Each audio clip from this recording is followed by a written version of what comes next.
पहले तो कौन है शिव और कौन होते हैं नागा साधु। नागा साधु माना जाता है कि शिव की सेना है, जिसका कोई प्रारंभ नहीं न जिसका कोई समाप्त है, सैकड़ों की भीड़ में वो एक ही पर्याप्त। Is there any information about multiverse in our Hindu scriptures? जी बिल्कुल है ना, मल्टीवर्स के उदाहरण है। आपके हाथ में ज्यादा कुछ होता नहीं है, आपको लगता है आप बहुत कुछ कर रहे हो। मिस्टर अक्षत गुप्ता पिछले जन्म में कौन थे? अब मैं असल में आधा ब्राह्मण हूँ, क्योंकि मेरे आधे शरीर का ही अंतिम संस्कार हुआ था। मेरे साथ ज्यादा लगना नहीं तो मैं श्राप दूंगा, कम से कम आधा तो लग ही जाए। प्यार क्या होता है उसको अच्छे तरीके से डिस्क्राइब करते हैं। हर दूसरी रात मेरी ये हालत होती है अकेले में कि एक छोटा सा शब्द माफी है, रिश्ता बचाने के लिए बस वही काफी। आ जाए यार, आ जाओ भाई यार प्लीज। सॉरी आशुतोष को रुला दिया हम, आपके होस्ट को। अफगानिस्तान में कंधार जो शहर है, कंधार, वहाँ पे मोहम्मद गजनी का मकबरा बनाया गया कि उस मकबरे में मोहम्मद गजनी के पास जाने के पहले आपको जूता उतारना है और जो पृथ्वीराज चौहान का उस पर चप्पल मारना है। बहुत खूबसूरत चीज है यार मौत। मुझे फूकने से पहले मेरा दिल निकाल लेना, किसी और की अमानत कहीं साथ जलो। डैडीज प्रिंसेस, पापा की परी, ये मजाक ही है, ये मजाक ही रहना चाहिए, क्योंकि आपके देश में प्रिंसेस नहीं होती थी, आपके देश में होती थी राजकुमारी। वो घोड़े से उतरती थी, उसके हाथ में तलवार होती थी भाई। कि पॉलिटिक्स में एंटर करने का कोई प्लान है आपका आगे? The most expensive thing that you can give to somebody is time. Is time. If given a chance, why not? Why not? और उसको खेल खत्म। पहले तो आप सभी का तहे दिल से बहुत बहुत धन्यवाद हमारे पिछले एपिसोड को इतना ज़्यादा प्यार देने के लिए। 4 मिलियन के आसपास व्यूज़, यानी कि 40 लाख से ज़्यादा लोगों ने इसको देखा। ऑलमोस्ट सारी की सारी रील्स जो हमने पिछले पॉडकास्ट से निकाली वो सारी की सारी मिलियंस में। तो फाइनली हम हमारे सुपरस्टार और आप सबके फेवरेट गेस्ट को फिर से लेकर आए हैं with another mind blowing episode, जो आपको थोड़ा सा इमोशनल भी कर सकता है, क्योंकि इस पॉडकास्ट को रिकॉर्ड करते वक्त कुछ ऐसी बातें हुई जिससे मैं भी इमोशनल हो गया था। So finally you can enjoy this deep conversation on love, relationships, death, पुनर्जन्म, rebirth and also unheard stories of our warriors and brave queens of India, only with my favorite human being, a genius storyteller, best-selling author of The Hidden Hindu and newly launched The Naga Warriors. So let's welcome Mr. Akshat Gupta, only on The Rich, powered by iDigitalpreneur, the most premium digital university of India.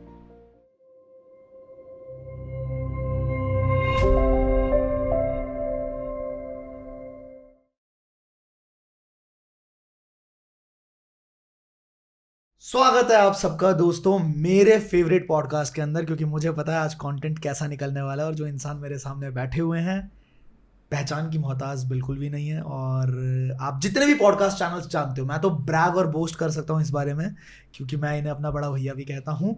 और जितने भी podcast channel आप देखते हो, आपको most popular पे most probably आपको यही चेहरा दिखने वाला है। One of the amazing writers, poet, lyricist, author, जिनकी किताबें इतनी वायरल हैं, and my favourite human being, most welcome mister Akshat Gupta. Thank you so much. I love you too. कैसे हैं आप? बिल्कुल बढ़िया भाई, लगे हुए हैं इस नई किताब के प्रमोशन में जोर शोर से। आपको प्रमोशन की जरूरत है वैसे भैया? सबको है भाई, कौन से हीरो को उसकी फिल्म के प्रमोशन की जरूरत ये फैक्ट है होती है, लेकिन ये पार्ट एंड पार्सल है। और आप जिस दिन आप अपने सक्सेस या अपनी काम को अन्यथा लेने लगेंगे, if you will start taking it for granted कि अरे मैं हूँ, तो उस दिन काम खत्म हो जाएगा। बस अगर आप दिखोगे नहीं तो आप भुला दिए जाओगे। बिल्कुल। तो ये हम एक राइटर के पूरे प्रोसेस में 3-4 स्टेप्स होते हैं जी। पहला अच्छा सोचना, फिर अपनी क्षमता में अच्छा लिखना, उसके बाद उसको पब्लिशर्स तक पहुंचा के छपवाना, और सबसे ज़्यादा ज़रूरी है आपका आखिरी स्टेज। वो छाप तो देगा पब्लिकेशन जी, उसको हर बुक स्टोर पे और अमेज़ॉन और फ्लिपकार्ट में रखवा भी देगा, लेकिन बेचने का काम पब्लिकेशन हाउस का नहीं होता है। ये बहुत बड़ा मिसकंसेप्शन है बहुत सारे ऑथर्स को कि अगर कोई बहुत बड़े पब्लिकेशन हाउस ने छाप दिया तो अपना काम हो गया। नहीं बॉस, आपका काम वहाँ से शुरू हुआ है, क्योंकि उनका काम छाप के स्टोर्स तक पहुँचाना है। अगर स्टोर्स पे नहीं बिकेगा ना, तो स्टोर्स उनके पास वापस भेज देगा। तो आपको बेचना है, और वो उस किताब, कोई भी किताब तब बिकती है जब उसके बारे में लोगों को पता चलता है।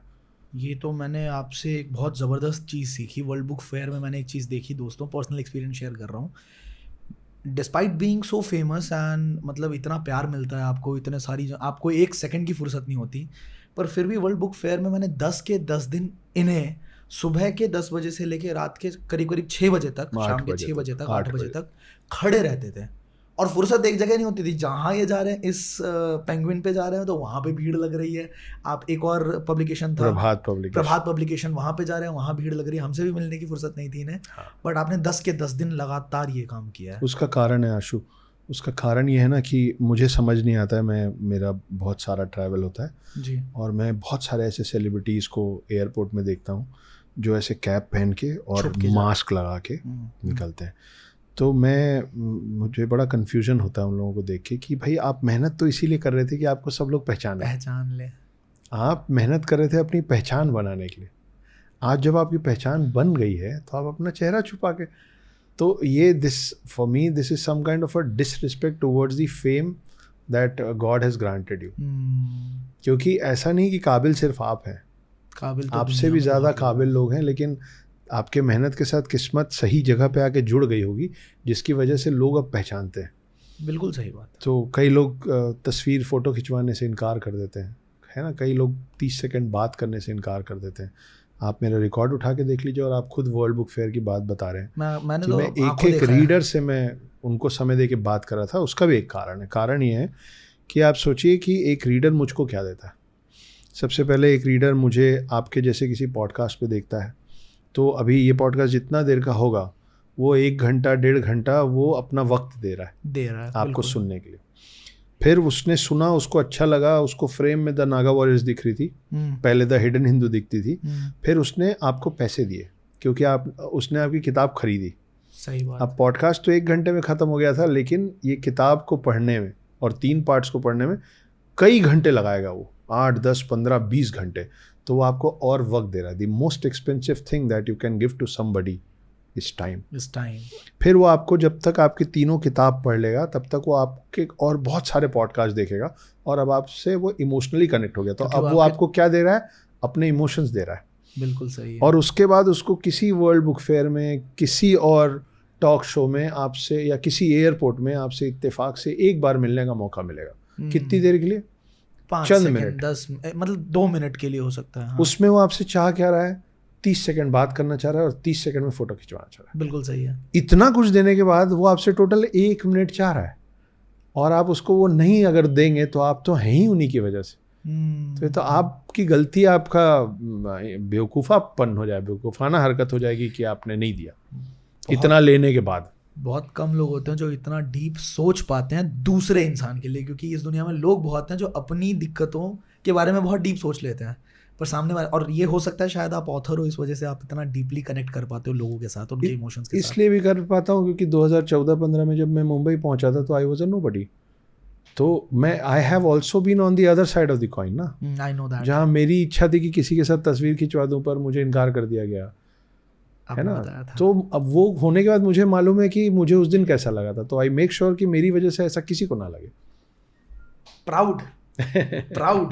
चलिए शुरू करते हैं। और आज मैं बहुत सारी तैयारी के साथ बैठा हूँ दोस्तों। आज मुझे बहुत मज़ा आने वाला है और इनके जवाबों के अंदर से बहुत सारे सवाल निकालने के लिए कोरा कागज भी मेरे पास है, तो आपको भी बहुत मज़ा आने वाला है इस पॉडकास्ट के अंदर।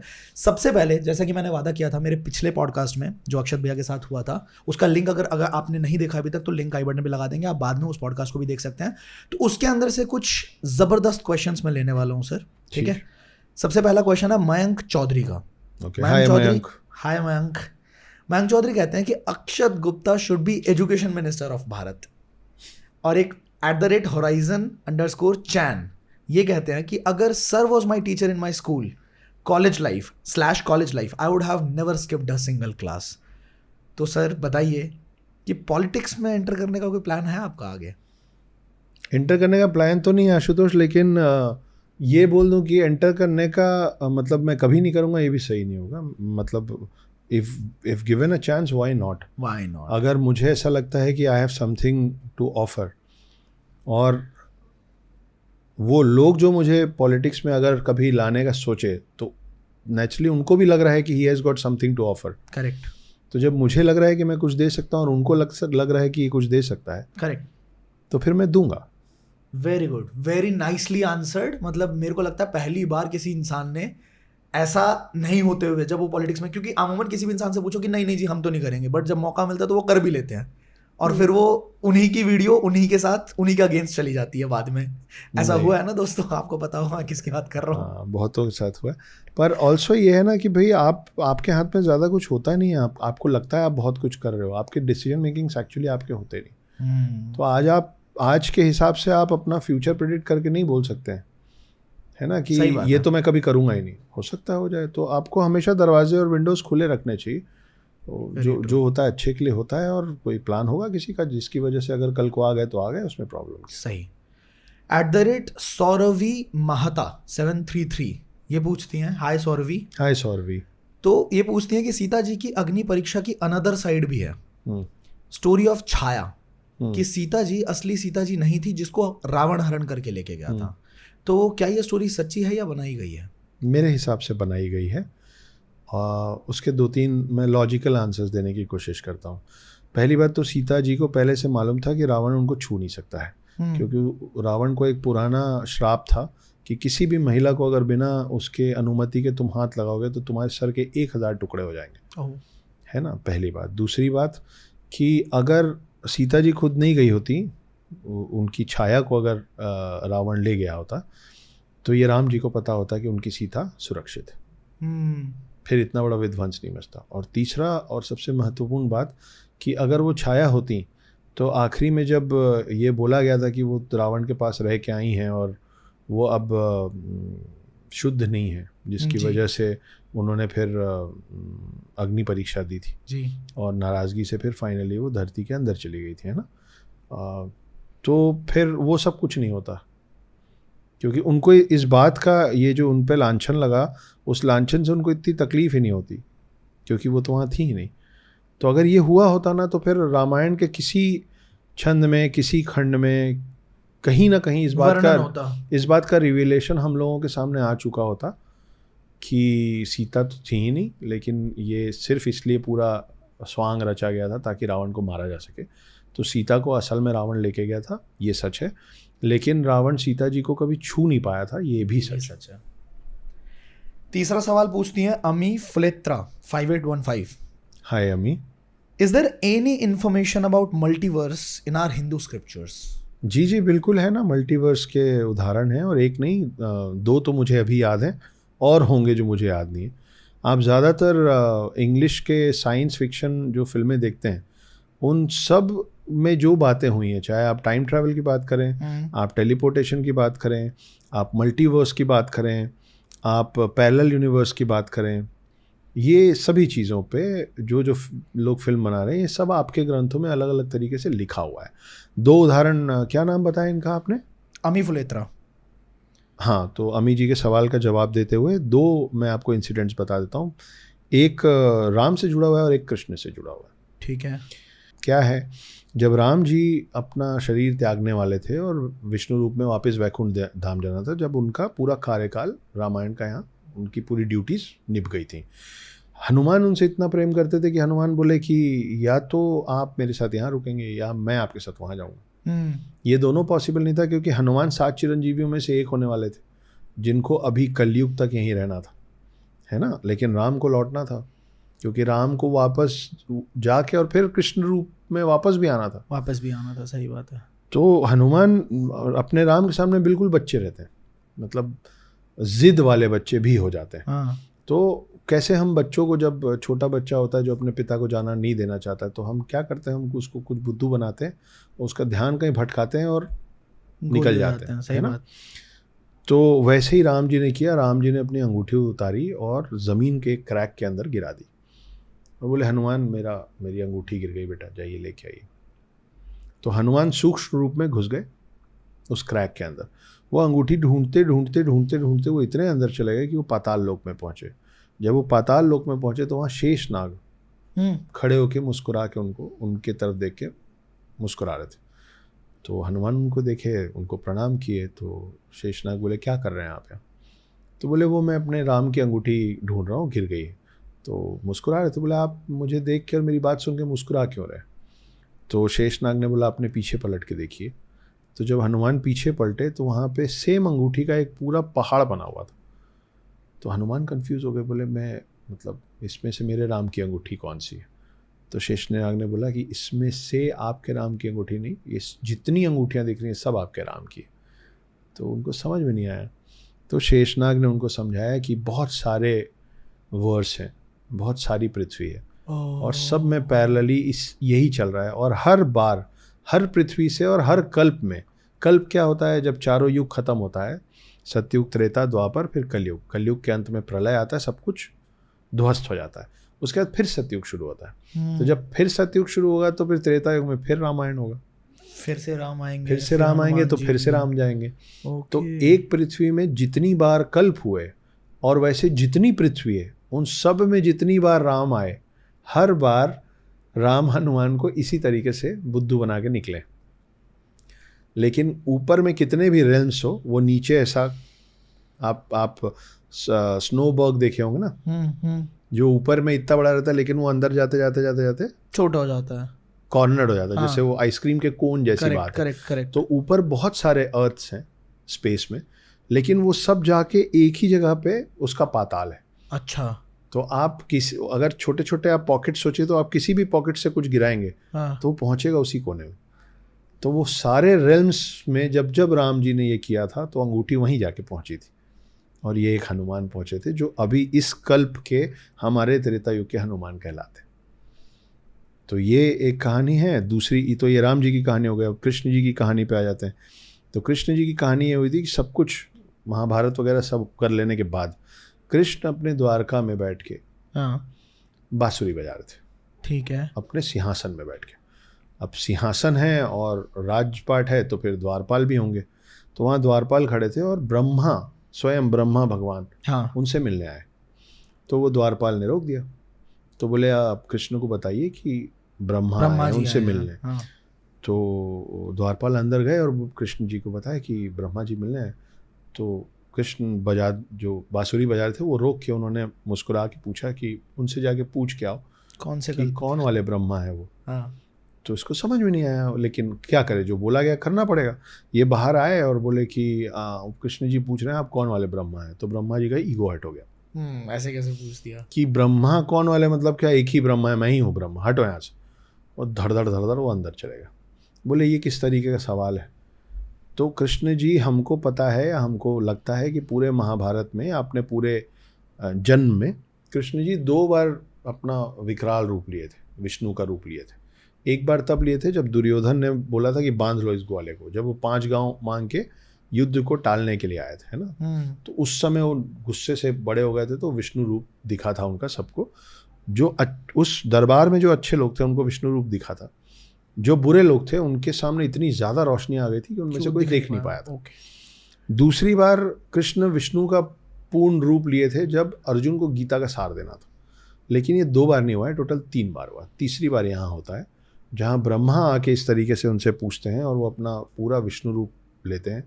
और जो हम नेकेड आइज से नहीं देख पाते हैं वो सारे रेल्म ब्रह्मा जी के सामने खोल देते हैं। तो आप इमेजिन करो कि एक बहुत विशाल का शरीर खड़ा है विष्णु का, और विष्णु के घुटने तक नहीं आ रहे हैं ब्रह्मा जी अपने हाइट पे।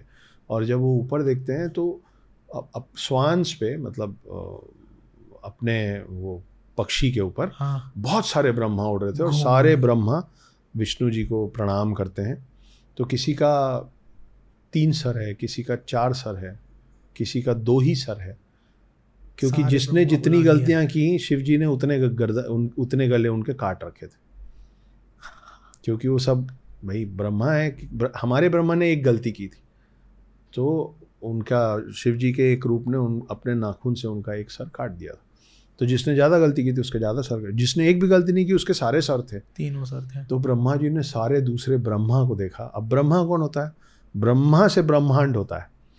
तो एक ब्रह्मा होगा तो एक ब्रह्मांड, लेकिन कई ब्रह्मा है मतलब कई ब्रह्मांड, मल्टीवर्स वो है। कई ब्रह्मांड मतलब मल्टीवर्स। तो ये अमी का जवाब थोड़ा लंबा था, लेकिन हाँ ये है जवाब। तो अमी, आपको आपके सवाल का जवाब मिल गया होगा आई एम श्योर। और मल्टीवर्स का जो कंसेप्ट है वो हमारे हिंदू स्क्रिप्चर से ही निकला है। हाँ, वो वेस्टर्न, वो हॉलीवुड नहीं लाया मल्टीवर्स का कॉन्सेप्ट, वो भी उसकी भी रचयिता आप ही हैं। चलिए, एक क्वेश्चंस बहुत ज़्यादा आए थे हमारे पॉडकास्ट के पिछले पॉडकास्ट के कमेंट्स में, लेकिन एक क्वेश्चन जो बार बार आया था रिलेशनशिप्स के ऊपर थोड़ी सी बात मैं करना चाहूँगा, क्योंकि बहुत सारे क्वेश्चन थे रिलेशनशिप्स के बारे में। कि एक कहावत है ना कि if you love a flower you do not plug it, है ना। आप if you like it you plug it, if you love it आप प्लक नहीं करोगे, आप उसको पानी दोगे, आप उससे प्यार करोगे, है ना।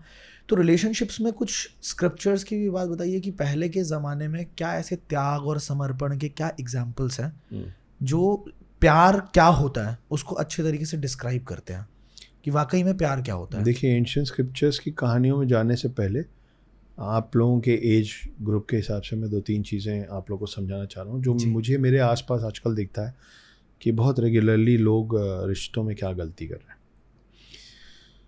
हैं। This specially for youngsters like you, newly married, 2-4 साल की शादी हुई है, शादी होने वाली है, स्कूल कॉलेज में हो और अफेयर में हो, उन लोगों के लिए ये मेरा थॉट है जी। आपको और मुझे ये समझना पड़ेगा आशुतोष कि जिसको जो करना होता है ना, अगर चीटिंग करनी होगी ना तो चीटिंग करने के लिए, रिश्तों में बोल रहा हूँ मैं, है ना, स्पेशली गर्ल बॉय की बात कर रहा हूँ, हालांकि हम रिश्तों में बाकी सारे रिश्तों पे भी बात करेंगे। हाँ। आपको और मुझे ये समझना पड़ेगा कि जिसको चीटिंग करनी होती है ना वो कर ही लेता है। उसके लिए होटल का रूम होना या रात होना ज़रूरी नहीं, ठीक है। तो आप किसी पे फुल टाइम चेक नहीं रख सकते, आप सिर्फ अपना दिमाग ख़राब करेंगे। There is a very big difference between protection and suffocation. True, है ना। आप प्रोटेक्शन के नाम पे जब सामने वाले शख्स को सफोकेट करने लग जाते हैं, हाँ। तब आपका रिश्ता टूटने लग जाता है। There is a very big difference between concern and control. Wow. ये जो होता है ना कि मुझे चिंता हो रही है, कहाँ हो तुम, फ़ोन क्यों नहीं उठा रही थी, हाँ। वो एक लेवल तक कंसर्न होता है। उसके बाद वो कंसर्न आपके दिमाग में, और ख़ास करके आप जिससे सवाल पूछ रहे हो उसके दिमाग में वो कंट्रोल की शक्ल लेने लग जाता है कि मुझे उसको सब बताना पड़ेगा क्योंकि वो गुस्सा हो जाता है या हो जाती है ना। तो वो फिर आप कंसर्न शो नहीं कर रहे हो कि अरे 10 बज गया तो तुम घर क्यों नहीं पहुंची। सही बात है। वो आपके बराबर है, उसने आपको चुना है तो उसको मालूम है वो क्या कर रही है ना। तुम इससे क्यों मिल रही हो, तुम इसके साथ क्यों हो, ये जो सवाल होता है ना, फलाने से दूर रहो, ये कंसर्न नहीं होता है, फिर ये कंट्रोल हो जाता है। समझ रहे हो आप। तो there is a difference between protection and suffocation. आप प्रोटेक्शन, आप सोचिए कि मैं आपको अभी हग करूं तो आपको अच्छा लगेगा, पर मैं हग करके आपको दोनों तरफ से जकड़ने लग जाऊं जकड़ दूं तो आपको सफोकेशन होने लग जाएगा। करेक्ट है ना। करेक्ट। तो वही जो हग और जकड़ने का जो फ़र्क है ना, वही फ़र्क होना चाहिए प्रोटेक्शन में और सफोकेशन। आप प्रोटेक्शन के नाम पे किसी को सफोकेट करेंगे तो आपसे दूर हो जाएगा। फिर अगली बार जब आप जेन्युइनली भी हक करने आएंगे ना तो बोलेगा भाई दूर से रह ले भाई, मेरे को सफोकेशन नहीं चाहिए। और वही फ़र्क है कंसर्न और कंट्रोल में कि आप कंसर्न का लबादा उड़ा के, आप कंसर्न का मास्क पहना के सामने वाले को कंट्रोल करने की कोशिश करो। तुम ये मत खाया करो, मुझे पसंद नहीं है। अरे तुमको पसंद नहीं तो तुम मत खाओ। हाँ, इसका उल्टा क्यों नहीं कर लेते हो फिर। अगर आप ये सोचिए, मान लीजिए कि मैं नॉनवेज खाता फॉर एग्जाम्पल, और आप मेरे छोटे भाई, अब ये किसी भी रिश्ते पे लागू हो सकता है, ठीक है। यहाँ से जो मैं बोल रहा हूँ, आप हैं जो वेज खाते हैं, ठीक है, मुझे नॉनवेज खाना पसंद है, या आपको ड्रिंक करना पसंद है और मुझे ड्रिंक नहीं पसंद है, ठीक है। मैं आपको बोल रहा हूँ यार तू ड्रिंक मत किया कर, मुझे नहीं पसंद। अगर आप इसका उल्टा करने लग जाए, तो अगर आप बोलने लगे कि यार तू भैया आप ड्रिंक किया कीजिए क्योंकि मुझे पसंद है, तो जितना गलत ये हो जाएगा कि आप इसलिए ड्रिंक कीजिए भैया क्योंकि मुझे पसंद है ड्रिंक करना, उतना ही गलत ये है कि आप ये इसलिए मत कीजिए क्योंकि मुझे पसंद नहीं।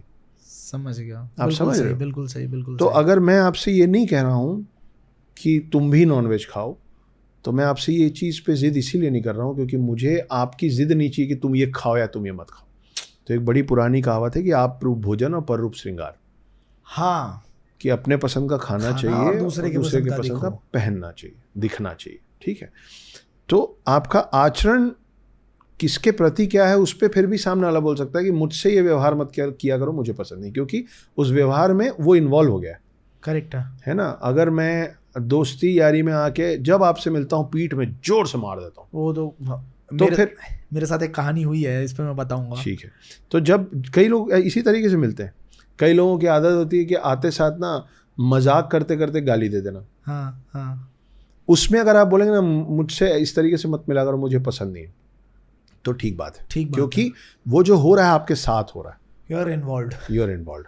लेकिन मैं अपने पर्सनल जीवन में, अपने व्यक्तिगत जिंदगी में क्या कर रहा हूँ जिससे आपको कोई असर नहीं पड़ रहा है, उस पर आप अगर हस्तक्षेप करेंगे तो इसका ये मतलब नहीं है कि मैं वो करना छोड़ दूंगा, फिर मैं आपसे वहीं से फिर झूठ बोलना और छुपाना शुरू होगा। बहुत सही। फिर कई बार इसीलिए परिवारों में या एक गृहस्थ जीवन में होता है कि हस्बैंड घर पहुंचता है और पत्नी तुम पी के आए हो, तो बोलता है नहीं मैं नहीं पी के आया।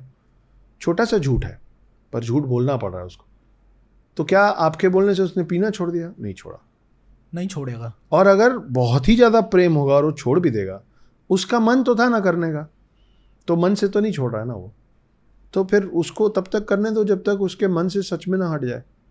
नहीं तो वो बाद में, अभी तो प्यार में मान गया, फिर किसी दिन जिस दिन गुस्से में होगा ना उस दिन, और वो जो 5 बार वो नहीं पिया ना, 6ठी बार एक बार में पी के आएगा वो। तो जिसको जो करना होता है कर लेता।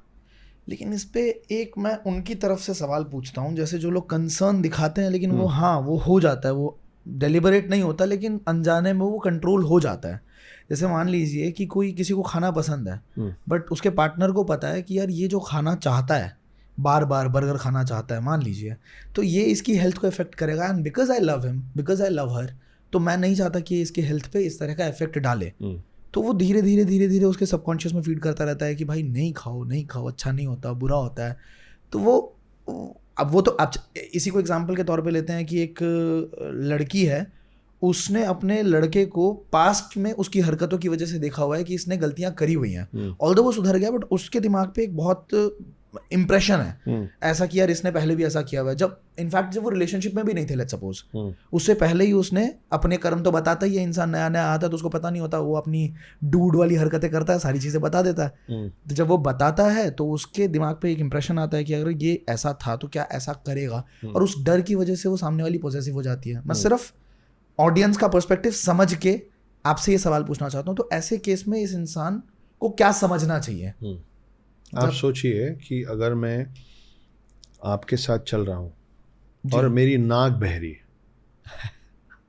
हाँ है ना, मेरी मैंने नाक इमेजिन कर लीजिए, है ना, हाँ। तो मेरी नाक बह रही है, तो लोग मेरे को ऐसा देखेंगे तो मेरा मखौल उड़ेगा ना। जैसे ही मैंने अभी बोला कि मेरी नाक बह रही है तो आप हंसने लग गए, तो दुनिया मेरा मजाक उड़ाएगी कि ये देखो इसको होश नहीं है, इसका नाक बह रहा है। सही बात, सही बात। वहां पे अगर आप मुझको बोलेंगे कि नाक पोंछ लो तो वो कंसर्न ही होगा, हाँ, है ना। लेकिन उसी को आप हर बार जब मैं निकलूं, आप नाक पोंछ लीजिए प्लीज, नाक पोंछ लो, या फिर आप अपने हाथ से रगड़ रगड़ के रोज उसका नाक पोंछेंगे तो छिल जाएगा भाई उसका नाक। तो हर चीज ना एक बैलेंस में ठीक लगता है।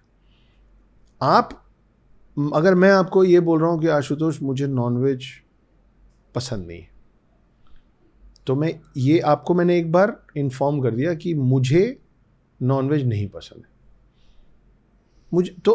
मैं शायद आपको इसलिए बोल रहा हूँ कि आप किसी दिन मुझे इंसिस्ट ना करें, अरे खा के तो देखो यार बहुत टेस्टी होता है ना। वहां तक जब तक है ना, वहां तक ठीक है। लेकिन जिस दिन मैं आपकी थाली में झांक के बोलूंगा ना कि इस अपनी थाली से निकाल दो क्योंकि मुझे पसंद नहीं है, तो वो गलत है। तो ये जो फ़र्क है ना, ये हर किसी को इंडिविजुअली अपने अपने रिश्ते में खुद समझना पड़ेगा कि क्या कंसर्न है और क्या कंट्रोल, और क्या प्रोटेक्शन है और क्या सफोकेशन। नाइस। रिश्तों की जब बात हो रही है तो एक चीज़ आई एम श्योर आपने भी देखा होगा, मैंने तो ये नोटिस बहुत ज़्यादा किया है कि आज के रिश्ते ना टिक नहीं रहे हैं जी। आज के टाइम पे जो रिश्ते हैं, अदरवाइज ना ले मेरी बातों को, लेकिन ये सच है, मैंने अपने आसपास देख लिया। मतलब अभी तक तो सुनता था पर आसपास ही देखने को मिल जाता है कि शादी होती है और 2-3 महीने 4 महीने के अंदर ही कुछ ना कुछ ऐसा हो जाता है। गलती किसकी होती है, हम किसी की पर्सनल लाइफ में तो है नहीं, बट ये सच है कि चीज़ें टिक नहीं रही हैं। तो रिश्तों को बचाने के लिए आप, चूँकि आप बहुत डीपली सोचते हो और बात करते हो, इसलिए मैं आपसे पूछना चाह रहा हूँ और इनको बताना चाह रहा हूँ, रिश्तों को बचाने के लिए क्या करना चाहिए? मैं सिर्फ डीपली सोचता नहीं हूँ, मैं रिश्ते खोया भी हूँ। खोए भी हैं आप? तो मैं रिश्ते खो के भी सीखा हूँ कि रिश्ते क्यों बिगड़ते हैं और फिर क्यों बिछड़ते हैं, है ना। तो ये भी एक प्रोसेस है कि पहले रिश्ते बिगड़ते हैं फिर बिछड़ते हैं। तो होता क्या है ना कि जैसा आपने बोला कि मुझे नहीं पता गलती किसकी होती है, मुझे पता है गलती किसकी होती है। किसी भी रिश्ते में किसी एक की गलती नहीं होती है ना, दोनों की होती है भाई। अगर आपको छत ढालनी है ना, तो आपको भले 4 दीवार नहीं चाहिए पर 2 दीवार चाहिए, एक इस कोने में और इस कोने में, तब उसके ऊपर छत बनेगी। ठीक है ना। तो जैसे कोई चीज़ बनाने के लिए दो दीवारों की या 2 हाथों की ज़रूरत होती है, वैसे ही किसी चीज़ को बिगाड़ने के लिए भी 2 लोग लगते हैं। किसी एक की गलती से घर नहीं टूटते हैं, रिश्ते नहीं टूटते हैं। कोई पिता ये नहीं बोल सकता है, भले पब्लिकली बोल ले, है ना, कि पूरी गलती उसकी थी, लेकिन कहीं ना कहीं उस पिता को मालूम रहेगा कि बेटे के साइड कुछ गलतियां मेरी तरफ से भी थी। जैसे गुस्से में पिता हाथ उठा दिया, है ना, उस थप्पड़ का क्या छाप छूटा, वो पिता को शायद कई सालों बाद समझ में आएगा। सच सच सच सच सच है ना, सच। प्लस क्या होता है कि आप बड़े हैं, और क्योंकि आप बड़े हैं, आप एक शब्द बोलने से हमेशा गुरेज करेंगे, वो है माफ़ी, सॉरी। तो मेरा हमेशा से ये कहना है कि एक छोटा सा शब्द माफ़ी है, रिश्ता बचाने के लिए बस वही काफ़ी। क्या बात है। बड़े और छोटे से कुछ नहीं होता यार। अगर आपको इस बात का एहसास है कि आपसे सामने वाले से हुई गलती, सामने वाले से हुई गलती, मैं ये नहीं बोल रहा आप माफ़ी इसलिए मांगो क्योंकि गलती सिर्फ आपकी थी। कई बार क्या होता है ना कि 2 में से कोई भी ये इनिशिएट नहीं कर पाता है कि मैं सॉरी कैसे बोलूं। सच। लेकिन आप देखिए और आप प्रैक्टिकली करके देखिए, आपके सारे दर्शकों से बोलो, अगर आपको लगता है कोई अच्छा दोस्त था जिससे आपकी दूरी हो गई, उसने 2 बातें बोली, आपने 4 बोल दी, या उसने 4 बोली और आपने 1 बोल दी, और रिश्ता ख़राब हो गया। कई महीने हो गए, कई साल हो गए, शायद कॉलेज का कोई दोस्त था जिसकी शादी भी हो गई, बच्चे भी हो गए, आपको सब उसके बारे में पता है, लेकिन आप उससे टच में नहीं है। आप उसको एक बार कॉल करिए और आप बोलिए, यार वो जो अपने बीच में जो डिफरेंसेस क्रिएट हुए थे ना, उस दिन मैंने तेरे को, तूने 4 लाइन बोली, फिर मैंने वो जो 1 लाइन तेरे को बोल दी थी ना, आई एम सॉरी यार। पता है सामने से रिस्पॉन्स क्या आएगा? सामने से रिस्पॉन्स क्या आएगा? भाई मैं भी ना यही बोलना चाह रहा था तेरे को कि आई एम सॉरी यार, वो जो 4 लाइनें मैंने बोली थी ना, मुझे नहीं बोलना चाहिए था। क्योंकि सबको ना अपनी अपनी गलती का एहसास होता है। गरारी वहां जाके अटक जाती है कि पहले कौन, क्योंकि सॉरी बोलने में आप नीचे हो जाते हैं ना, और कहीं नीचे नहीं होते, अपने दिमाग में नीचे होते हैं कि गलती वाला नहीं। अच्छा आप, हाँ, और आप 1 लाइन हमेशा सुनेंगे, मैं क्यों सॉरी बोलूं, गलती उसकी भी तो थी, हाँ उसकी भी तो थी, तो सॉरी मैं क्यों बोलूं। आपको ये समझना पड़ेगा कि भी एक इतना प्यारा शब्द है, भी वो शब्द है जो कभी अकेला नहीं होता। मैं हमेशा अकेला होता है और भी कभी अकेला नहीं होता। अगर आप बोलोगे मैं जा रहा हूं, मैं भी जा रहा हूं, तो मैं भी चलूं क्या, तो फिर वो 1 के 2 हो गए जाने वाले। मुझे ऐसा लग रहा है, मुझे भी ऐसा लग रहा है, 1 के 2 हो गए। क्या बात है। भी इतना प्यारा शब्द है जो कभी अकेला नहीं होता।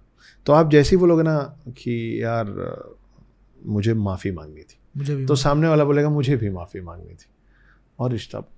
तो वो, अगर आप पिता हैं और आपको लगता है कि कहीं थोड़ी सी गलती आपसे थी, तो ये मत सोचिए कि मैं तो बड़ा हूँ। आप और बड़े हो जाएंगे अगर आप बोलेंगे कि बेटा गलती तो तुम्हारी भी थी, लेकिन चलो मैं अपने साइड की गलती के लिए तो तुमसे सॉरी बोल ही सकता हूँ, मेरे से भी इस रिश्ते में। और यही पति पत्नी में होता है, यही गर्लफ्रेंड बॉयफ्रेंड में होता है। गलती हो गई तो हो गई यार, इंसान ही तो इंसान हो और एक गलती कर दी, तो अपने आप को इंसान मान के माफ़ी मांग लो।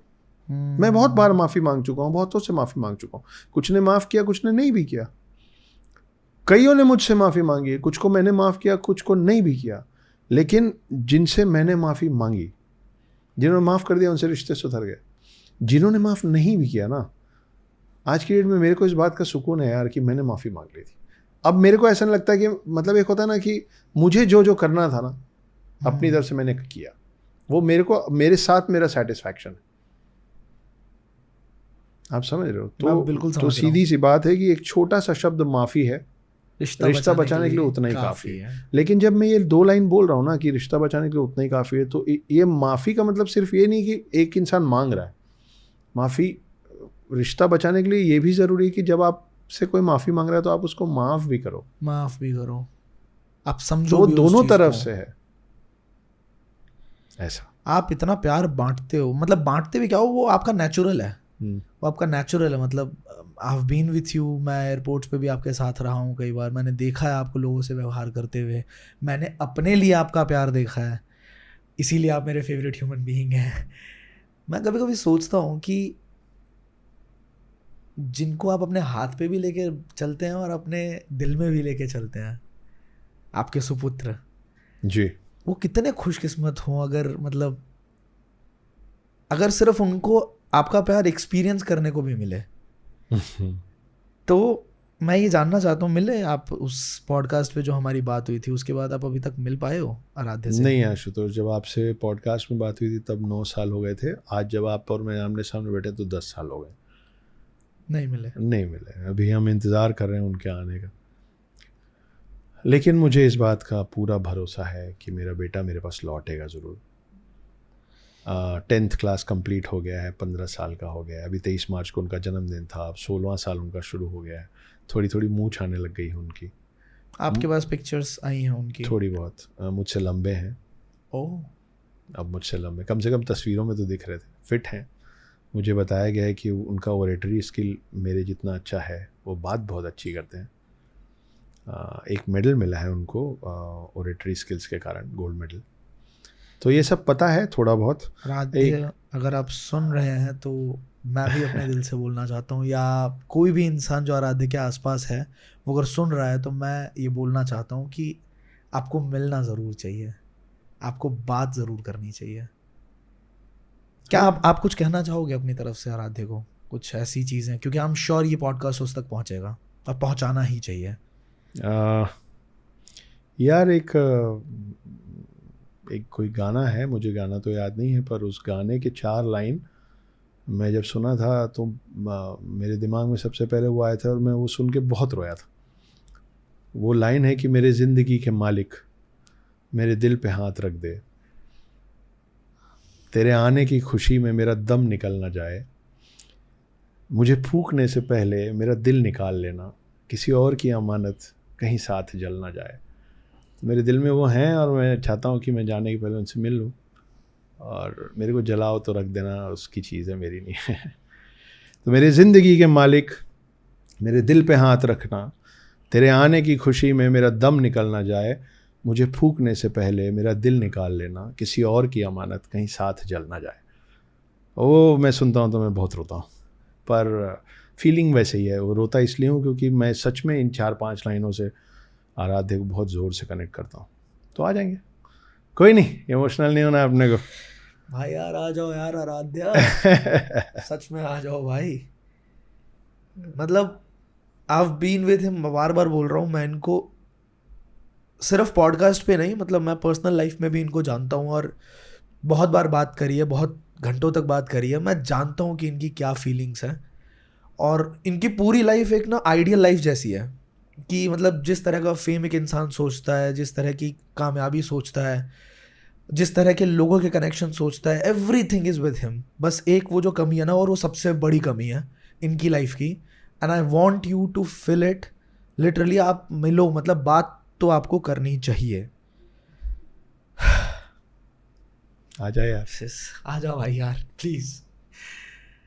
ओके चलो। सॉरी आशुतोष को रुला दिया हम, आपके होस्ट को। बिल्कुल नहीं रोया। पर आप अभी जैसे भावुक हुए ना, जैसे आपकी आंखें भर गई हैं, वो मैं लगभग हर दूसरी रात मेरी ये हालत होती है अकेले में। और मैं अभी कहीं बोला भी था कि मैं ठीक है, थोड़ा फेमस हो गया हूँ, लोग पहचानते हैं, प्यार करते हैं, बहुत प्यार करते हैं, छोटे मेरे को बहुत मान देते हैं, बड़े मुझको बहुत आशीर्वाद देते हैं। लेकिन ये सच है कि हर दूसरे तीसरी रात ना मैं टूट के बिखर जाता हूँ, और फिर सुबह होके वो रात में जो इधर उधर बिखरा रहता है उसको समेटता हूँ, फिर मुस्कुराता हूँ और फिर आता हूँ काम पे। तो फेविक्विक लेके आना, समझे? इंतज़ार कर रहा हूँ तुम्हारा। चलो। हेलो, आई नो इस पॉडकास्ट को देखने में आपको बहुत मजा आ रहा है, काफी कुछ नया सीखने को भी मिल रहा होगा, तभी आप इस पॉडकास्ट को यहाँ तक देख रहे हो। इस पॉडकास्ट के बदले में मैं आपसे एक छोटी सी रिक्वेस्ट कर रहा हूँ कि ये जो सब्सक्राइब का बटन है इसे आप क्लिक कर सकते हैं, ताकि हमारा परिवार बहुत ज्यादा बड़ा होगा और जब कभी भी हम किसी बड़े गेस्ट को इन्वाइट करना चाहेंगे अपने प्लेटफॉर्म पे, तो उनको हम बता सकते हैं कि इतने सारे लोग हैं जो आपको सुनना चाहते हैं, आपसे कुछ नया सीखना चाहते हैं। और अगर आपको इस पॉडकास्ट से थोड़ी सी भी लर्निंग मिली है, कुछ नया सीखा है आपने, आपके माइंड का लेवल थोड़ा बढ़ा है, तो इसको शेयर करना बिल्कुल मत भूलना और लाइक करके मुझे इंस्पायर जरूर करना, ताकि मैं इस तरह के और भी पॉडकास्ट आपके लिए लेके आता रहूं। Thank you so much. Let's get back to the podcast. अब बात करते हैं एक लाइफ के अलग अलग स्टेजेस पे। जैसे कल परसों भी आपका एक पॉडकास्ट में देख रहा था, उसमें आप जब बता रहे थे लाइफ के स्टेजेस हैं, सर्वाइवल है, फिर उसके बाद धीरे धीरे मतलब एंड स्टेज पे आप स्पिरिचुअलिटी की तरफ जाते हैं। तो लाइफ के कितने स्टेजेस हैं? और चलो थोड़ा फनी करता हूँ इस पॉडकास्ट को मैं, अब थोड़ा गंभीर हो गया माहौल, थोड़ा गंभीर हो तो गया। आप इधर देखिए मेरी तरफ। मौत के बारे में आपका क्या सोचना है? हाँ, अभी मैंने वो 4 लाइन जो बोली उसमें आखिरी में वही है ना कि मुझे फूकने से पहले मेरा दिल निकाल लेना, किसी और की अमानत कहीं साथ जल ना जाए। जी, बहुत खूबसूरत चीज़ है यार मौत। हम लोग उससे घबराते डरते हैं, लेकिन उस चीज़ से क्या डरना जिससे आप अवॉइड नहीं कर सकते, जिससे एक दिन मिलना ही है। सच है सबसे बड़ा। युधिष्ठिर से पूछा गया था कि दुनिया का सबसे बड़ा सत्य क्या है? हाँ, मौत। तो दुनिया का सबसे बड़ा सत्य मृत्यु है। और आपको मालूम है कि धर्मराज युधिष्ठिर ने ये जवाब क्यों दिया था? क्यों दिया था? धर्मराज युधिष्ठिर ने ये जवाब इसलिए दिया था क्योंकि यमराज के बहुत सारे सुपुत्र हैं, जिनमें सबसे ज़्यादा मान्यता जिसको मिली हुई है वो खुद धर्मराज युधिष्ठिर है। हाँ जी, तो पांडवों में जो धर्मराज युधिष्ठिर हैं वो असल में यमराज के पुत्र हैं। जी, जैसे सूर्यपुत्र कर्ण थे, यमपुत्र। हाँ, इंद्रपुत्र थे अर्जुन, सूर्यपुत्र थे कर्ण, वैसे यमराज के पुत्र हैं धर्मराज युधिष्ठिर। और यमराज को भी एक श्राप मिला था, जिसकी वजह से उनको भी पृथ्वी में एक बार जन्म लेना पड़ा था। और वो जो जन्म लिए थे वो थे राजा धृतराष्ट्र, मतलब युधिष्ठिर के बड़े पापा उस जन्म में। कितनी मतलब ये कहाँ से ये सत्य का पता कैसे लगाऊं मैं? ये सत्य का क्योंकि कमेंट के अंदर आएगा एक आधे नहीं, पुराणों में लिखा हुआ है, किताबों में लिखा हुआ है। हम आपको, मुझे किताब का नाम याद नहीं, पर हाँ मेरे घर में है, मैंने पढ़ा है इसको, मैं सुनी सुनाई बात नहीं कर रहा हूँ। तो वो है ऋषि मंडाव थे, मंडाव बोलते हैं। हाँ। उन्होंने उनको ये श्राप दिया था, तो तब यमराज को आना पड़ा था। यमराज के साथ और बहुत इंटरेस्टिंग चीज़ें जुड़ी हुई हैं यार। अब आप देखो, अब जैसे कई लोग बोलते हैं ना कि सोल तो होता ही नहीं। सोल तो होता ही नहीं। जैसे जितने अब्राहमिक रिलीजन्स हैं, हाँ, है ना, क्रिश्चियनिटी है, इस्लाम है, वो लोग पुनर्जन्म पे विश्वास नहीं करते। उनका मानना है आए गए ख़त्म। हम क्या बोलते हैं कि एक आत्मा होती है जो एक शरीर धारण करती है, फिर वो शरीर छोड़ती है, फिर दूसरा शरीर लेती है ना। जी। तो आप कभी सोचे हो कि हम लोगों में बोला जाता है कि जब आप मरते हो तो आपको लेने यमराज आते हैं? सुने हो? हाँ? यमदूत आते हैं, यमराज आते हैं, भैंसे पे आते हैं। तो वो जब आपका शरीर खत्म ही हो गया है और उसको तो यहीं पृथ्वी में जला दिया जाएगा, हाँ, तो लेने किसको आ तो रहे वो हैं? लेने क्या आते हैं? वो आत्मा को लेने आते हैं। कैसे लेने आते हैं? भैंस में बैठ के आते हैं और उनके हाथ में एक रस्सी होती है, उसको कहते हैं काल सूत्र। वो उस काल सूत्र में आपकी आत्मा को बांध के आपके शरीर से बाहर खींचते हैं, तब जाके आपको साइंटिफिक लैंग्वेज में मृत घोषित किया जाता है। तो यमराज जो हैं वो बड़े, जैसे अभी मैंने आपको बताया कि यमराज के जो पुत्र हैं वो धर्मराज युधिष्ठिर हैं, यमराज की एक बहन भी, और वो आपके दिल्ली में, यमुना नदी। जी। तो यमराज की बहन जो हैं उनका नाम यमुना है। और यमराज के जब आप राज्य में पहुंचते हैं, उसको यमपुरी भी बोलते हैं, जी, है ना, यमलोक भी बोलते हैं। तो वहाँ पे 4 आंखों वाले कुत्ते बैठे हुए हैं। 4 आंखों वाले कुत्ते बैठे हुए हैं। तो यमराज से जो जो जानवर एसोसिएट होते हैं वो है एक भैंस, जो उनका वाहन कहलाता है। उनके जो दरबान है वो 4 आंखों वाले कुत्ते हैं। ये सब लिखा हुआ है, गरुड़ पुराण में लिखा हुआ है, यमराज के बारे में जहाँ जहाँ यमपुरी को डिटेल में डिस्क्राइब किया गया वहाँ लिखा हुआ है। इनके साथ और 3 पक्षियों का नाम जुड़ता है, वो है कौवा, उल्लू और कबूतर। ओके। इसीलिए आप देखिएगा कई जगह ये बोला जाता है कि आप अपने घर में कबूतर का वास ना होने दें। वो जो कोने में एसी के बैठा रहता है, हाँ, या कहीं उसे कोने भगा में के रखो। हाँ, तो हम हमेशा बोलते हैं कि कबूतर आपके घर में अपना घर ना बनाए। सुना है ना आपने? हाँ, हाँ, उल्लू से डर लगता ही है। हाँ। उल्लू रात का प्राणी है, थोड़ा डार्क फोर्सेस है उसमें। और आप मतलब जितने भी ऐसे पक्षी हैं जो आपको आराम से दिखते हैं ना, उन सबको आप पालना सीख गए। तोता है, चिड़िया है, मैना है। आप कभी किसी को कौवा पालते नहीं देखें ना, वो पलेगा भी नहीं। वो नहीं भागता पले, रहता है। देखिए आपको ये समझ, कोई भी पक्षी पालतू नहीं है। पालतू तो कोई भी नहीं है, पालतू तो कोई वो तो हमने अपनी पिंजड़ों में डाल के हाँ, पालतू बना दिया। वो तो आप आदमी को पिंजरे में डाल दीजिए और बोल दीजिए मेरा पालतू आदमी है, तो वो भी पालतू हो जाएगा। वही रिलेशनशिप की बात अभी हमने पीछे करी भी। वो पालतू के साथ साथ फालतू भी हो जाएगा, है ना, क्योंकि फिर वो किसी काम का नहीं बचेगा। सही बात। तो पक्षी का काम है उड़ना, जब आप उसको पिंजरे में डाल देते हैं तो फालतू हो जाता है, क्योंकि फिर वो एक लौती चीज जो वो करता है वो भी आप उसको करने नहीं दे रहे। खाना पानी के लिए थोड़ी ना, उनको भी स्वच्छंद विचरण करना है। तो उल्लू, कौवा और कबूतर जुड़े हुए हैं यमराज से। वो काल सूत्र अपने हाथ में रखते हैं, तो वो आपके मृत शरीर से लेने के आते हैं आपकी आत्मा, और फिर वो आत्मा ऊपर जाती है और यमराज यमपुरी में जज है, प्रॉपर जज है। तो चित्रगुप्त उनको बताते हैं, चित्रगुप्त को आप देख लीजिए एज द एडवोकेट, लॉयर, कि योर ऑनर इसने ये क्राइम किया है, लेकिन इसने ये अच्छा भी किया है। दुनिया का सबसे बड़ा अकाउंटेंट चित्रगुप्त ही है, मतलब पूरे ब्रह्मांड का। करेक्ट, इतना लेखा जोखा। करेक्ट। तो वो जो पूरी बात यमराज को बताते हैं, उसके बेसिस में यमराज निर्णय लेते हैं कि आपका क्या करना है। छोड़ दिया जाए या मार दिया जाए, यहाँ भेजा जाए, सलूक किया जाए, यहाँ भेजा जाए कि वहाँ भेजा जाए। क्रिमेशन के टाइम पे हम लोग, एक सवाल बड़े टाइम से है कि क्रिमेशन के टाइम पे घड़े से पानी डाला जाता है, ऐसा क्यों करते हैं? 2-3 सवाल है क्रिमेशन से रिलेटेड, मतलब जो अंतिम संस्कार होता है उससे रिलेटेड। घड़े से पानी नहीं डाला जाता आशुतोष, और जितना हम लोग परहेज करते हैं ना मृत्यु के बारे में बात करने का, उसको हमको बात करनी चाहिए, ताकि ना वो हमारे आसपास वो चीज़ नॉर्मलाइज्ड हो। जैसे मेरे घर में मैंने हमेशा देखा है, एक आपने ज़्यादातर घरों में देखा होगा, फिल्मों में देखा होगा, कि जैसे कोई बोलता है ना कि अगर मैं मर गया, तो एक हीरोइन आएगी और मुंह पे हाथ रख देगी, है ना, ये बात पूरी मत करो, है ना। घरों में भी ये होता है कि जैसे आप कोई घर में मरने की बात करता है ना, तो आप छोटा है तो डांट देते हो कि ऐसे नहीं बोलते, है ना, या आप बड़ों को भी बोलते हैं कि ये सब बात मत कीजिए। मेरे घर में ऐसा नहीं है। मेरे पिता मुझको आज से 5-6 साल पहले बता चुके हैं। हम कहीं ट्रिप पे थे, मेरा छोटा भाई, मैं, हम दोनों गाड़ी में बैठे थे, मेरी माँ बैठी थी, तब मेरे फादर ने मतलब क्लियर इंस्ट्रक्शंस दिए हुए हैं कि बेटा जब मेरी मृत्यु होगी ना, तो ये ऐसे ऐसे कर देना यार। तो जब वो ये कह रहे थे ना, तो हम में से कोई ये नहीं कह रहा था कि डैड ऐसा मत बोलिए यार, ऐसा क्यों बोल रहे हैं आप, है ना। तो हमारे घर में मृत्यु को बहुत सहजता से लिया जाता है, क्योंकि मालूम है कि सबको जाना है। फैक्ट, वो 7 चिरंजीवी में से एक अक्षत गुप्ता तो नहीं है ना, तो जाना सब ने।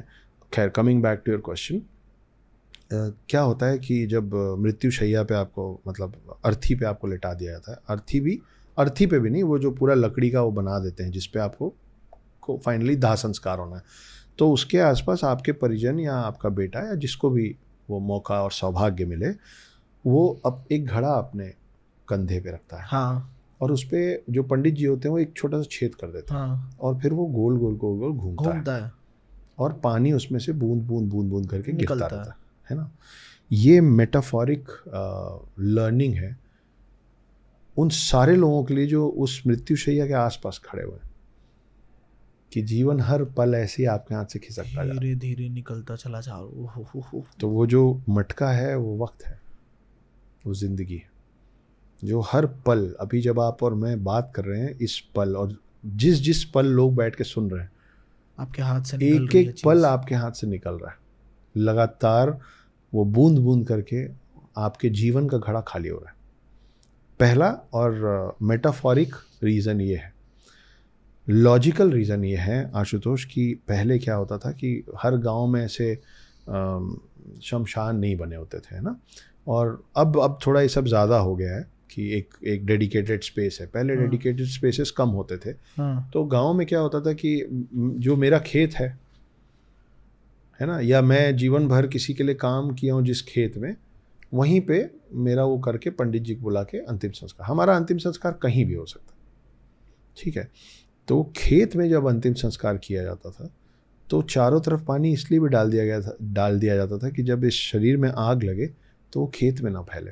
तो आसपास जब आप पानी डाल के मिट्टी को गीला कर देते हैं तो उसमें नमी आ जाती है, तो फिर जो पानी है वो इस अग्नि को शांत कंटेन कर देगी कि जो करना है भाई इसके अंदर करो, इसके बाहर मत जाओ। तो आपका गलती से खेत, क्योंकि कई घंटे जलता है शरीर, सही बात है ना, और बहुत बड़ी बड़ी लपटें उठती हैं क्योंकि इतना सारा लकड़ी होती है, तो उससे आगे के खेत में आग ना लग जाए या ये आग चारों तरफ फैल ना जाए, इसके लिए भी फिर पानी गिरा के और आखिरी में घड़ा, तो जो घड़ा गिरा के फोड़ दिया जाता है अंत में, वो ये इसी का हुआ है कि खाली हुआ, मतलब समय के घड़े से जीवन रिश्ता गया और फाइनली खाली हुआ, तो फिर आप घड़ा गिरा देते कि इसका वक्त पुर गया। सफ़ेद क्यों पहनते हैं हम लोग मतलब हाँ, अमूमन पहनते ही हैं। हम लोगों के कल्चर में हमेशा अंतिम संस्कार पे जो लोग जाते हैं वो सफ़ेद पहनते हैं। क्योंकि हम लोगों का मानना ये है कि हर रंग, जो आज जैसे मैं हरा पहना हूँ, आप नीला पहने ना, तो हर रंग कुछ रंग को अट्रैक्ट कर लेता है, मतलब अब्जॉर्ब कर सकता है। करेक्ट है। लेकिन सफ़ेद एक ऐसा रंग है जो कोई चीज़ अब्जॉर्ब नहीं करता, और काला एक ऐसा रंग है जो सब कुछ अब्जॉर्ब कर लेता है ना। सही बात तो है। अब्जॉर्प्शन सिर्फ एक रंग में दूसरा रंग नहीं होता है। अब्जॉर्प्शन, जैसे हम बोलते हैं ना कि गर्मी में काला नहीं पहनना चाहिए, हीट को अपने पास तो गर्मी में काला इसलिए नहीं पहनना चाहिए क्योंकि वो सिर्फ रंग को नहीं, वो धूप को भी अब्जॉर्ब करता है। करेक्ट है, ये तो साइंटिफिकली प्रूव्ड है ना। तो जो एनर्जीज होती हैं, आप जो वेशभूषा पहने हैं, आपका रंग अपने तासीर की एनर्जी को अपने तरफ अट्रैक्ट करके अब्जॉर्ब करता है। तो जब आप शमशान जैसी जगह पे जाते हैं तो वहाँ पे बहुत सारे नेगेटिव इमोशंस होते हैं, एनर्जी वहाँ की नेगेटिव होती है, क्योंकि कोई जा रहा है या चला गया है तो उसको लेने भी कोई आए हैं। आसपास वाले जो यमराज काले कलर में दिखते हैं क्या जी, कि वो अट्रैक्ट करते हैं, आजा चल। भैंस में भी आते हैं, वो भी काली होती है। करेक्ट। तो प्लस वहाँ पे सब लोग रोते रहते हैं, तो वहाँ का माहौल जो रहता है बहुत बोझिल रहता है, सब उदास होते हैं। तो उस पूरी जगह का जो एनर्जी होता है वो बहुत नकारात्मक, मैं नेगेटिव और डार्क नहीं बोलूँगा, नकारात्मक होता है, उदासीन सा माहौल होता है ना। तो आप कभी ये नहीं चाहते हैं कि जब आप यहाँ से निकल के लौटें अपने घर, तो आप यहाँ की कोई भी एनर्जी को अब्जॉर्ब करके ले जाएं। तो सफ़ेद वो रंग है जो कोई चीज़ अब्जॉर्ब नहीं करता है, और काला वो रंग है जो सब कुछ अब्जॉर्ब कर लेता है। इसलिए हम लोग अमूमन, अब तो लोग इजी ले लेते हैं, लेकिन इसीलिए ऐसी किसी भी जगह पे कोई और रंग पहन के नहीं जाना चाहिए, सफ़ेद पहन के जाना चाहिए, श्वेत। समझ गया। जैसे पुनर्जन्म पे हमने बात करी, तो पुनर्जन्म में आप मानते ही हैं, आप क्या सोचते हैं इसके बारे में थोड़ा डीपली? जी, मैं बिल्कुल मानता हूँ, और हमारे हिंदू धर्म में लिखा भी हुआ है कि बहुत बार आपको आना पड़ता है मोक्ष की प्राप्ति से पहले। बार बार हमें इंसान की ज़िंदगी मिलती है, या जैसे बोलते हैं कि 7 जन्म है, तो 7 जन्म इंसान के कंसेक्यूटिवली होते हैं, या बीच में कुछ और भी बनोगे? फिर बीच में आप बहुत कुछ बनेंगे, और आप क्या बनेंगे वो, मतलब एक मानव शरीर से दूसरे मानव शरीर के बीच में आप क्या क्या बनेंगे वो आपके इस मानव शरीर के कर्मों पे निर्भर करता है। तो बचपन में हम लोग सुनते थे मजाक में, वो एक्चुअली मजाक नहीं है, वो हिंदू धर्म, सनातन धर्म की मान्यताएं हैं। जैसे अपन बोलते थे ना, तूने चींटी को मारा ना, देखना अगले जन्म में तू चींटी बनेगा, और तेरे को ऐसे मारेगा, तेरे को ना ऐसी कोई ऐसे दबा देगा वैसे, तो ऐसे कर है ना, मजाक। तो ये सब बातें कहाँ से आती हैं? ये सब आपके ग्रंथों से आती हैं कि देखो सबके साथ अच्छा करो, इसीलिए आपके ग्रंथों में लिखा हुआ है। और जो हिंदुत्व को मानने वाले सनातनी हैं वो चींटी को भी खाना देते हैं। मैं देखा हूँ, मिला हूँ ऐसे लोगों से जो उनको पता है कि इस जगह के आसपास चींटियाँ होती हैं। नेचर कैसा है उस चींटी का ये जानते हुए, लेकिन वो मतलब वो उनका नेचर है। वो ये सोच के नहीं आए कि चलो आज तो मतलब मेरा तो काम ही है, मैं हाथी के सूंड में घुसी जाऊंगी। हाँ, वो उसका नेचर है उसका। शेर का नेचर है शिकार करके मांस खाने का, है ना। गाय का नेचर है हरी सब्जियां, पत्ते, उसके आगे आप ऐसा कुछ रखोगे बिल्कुल नहीं खाएगी, कभी नहीं खाएगी। हाँ, तो वैसे ही चींटी का नेचर है कि चींटी को जब लगता है तो चींटी डंक मारती है। कितने जन्म ऐसे होते हैं, मतलब अमानव जन्म कितने होते हैं इंसान के, एक मानव से दूसरे मानव शरीर में पहुंचने पे? वो भी डिपेंड करता है नहीं, पर कर्मों इसका पे। कोई कैलकुलेशन नहीं हो सकता है।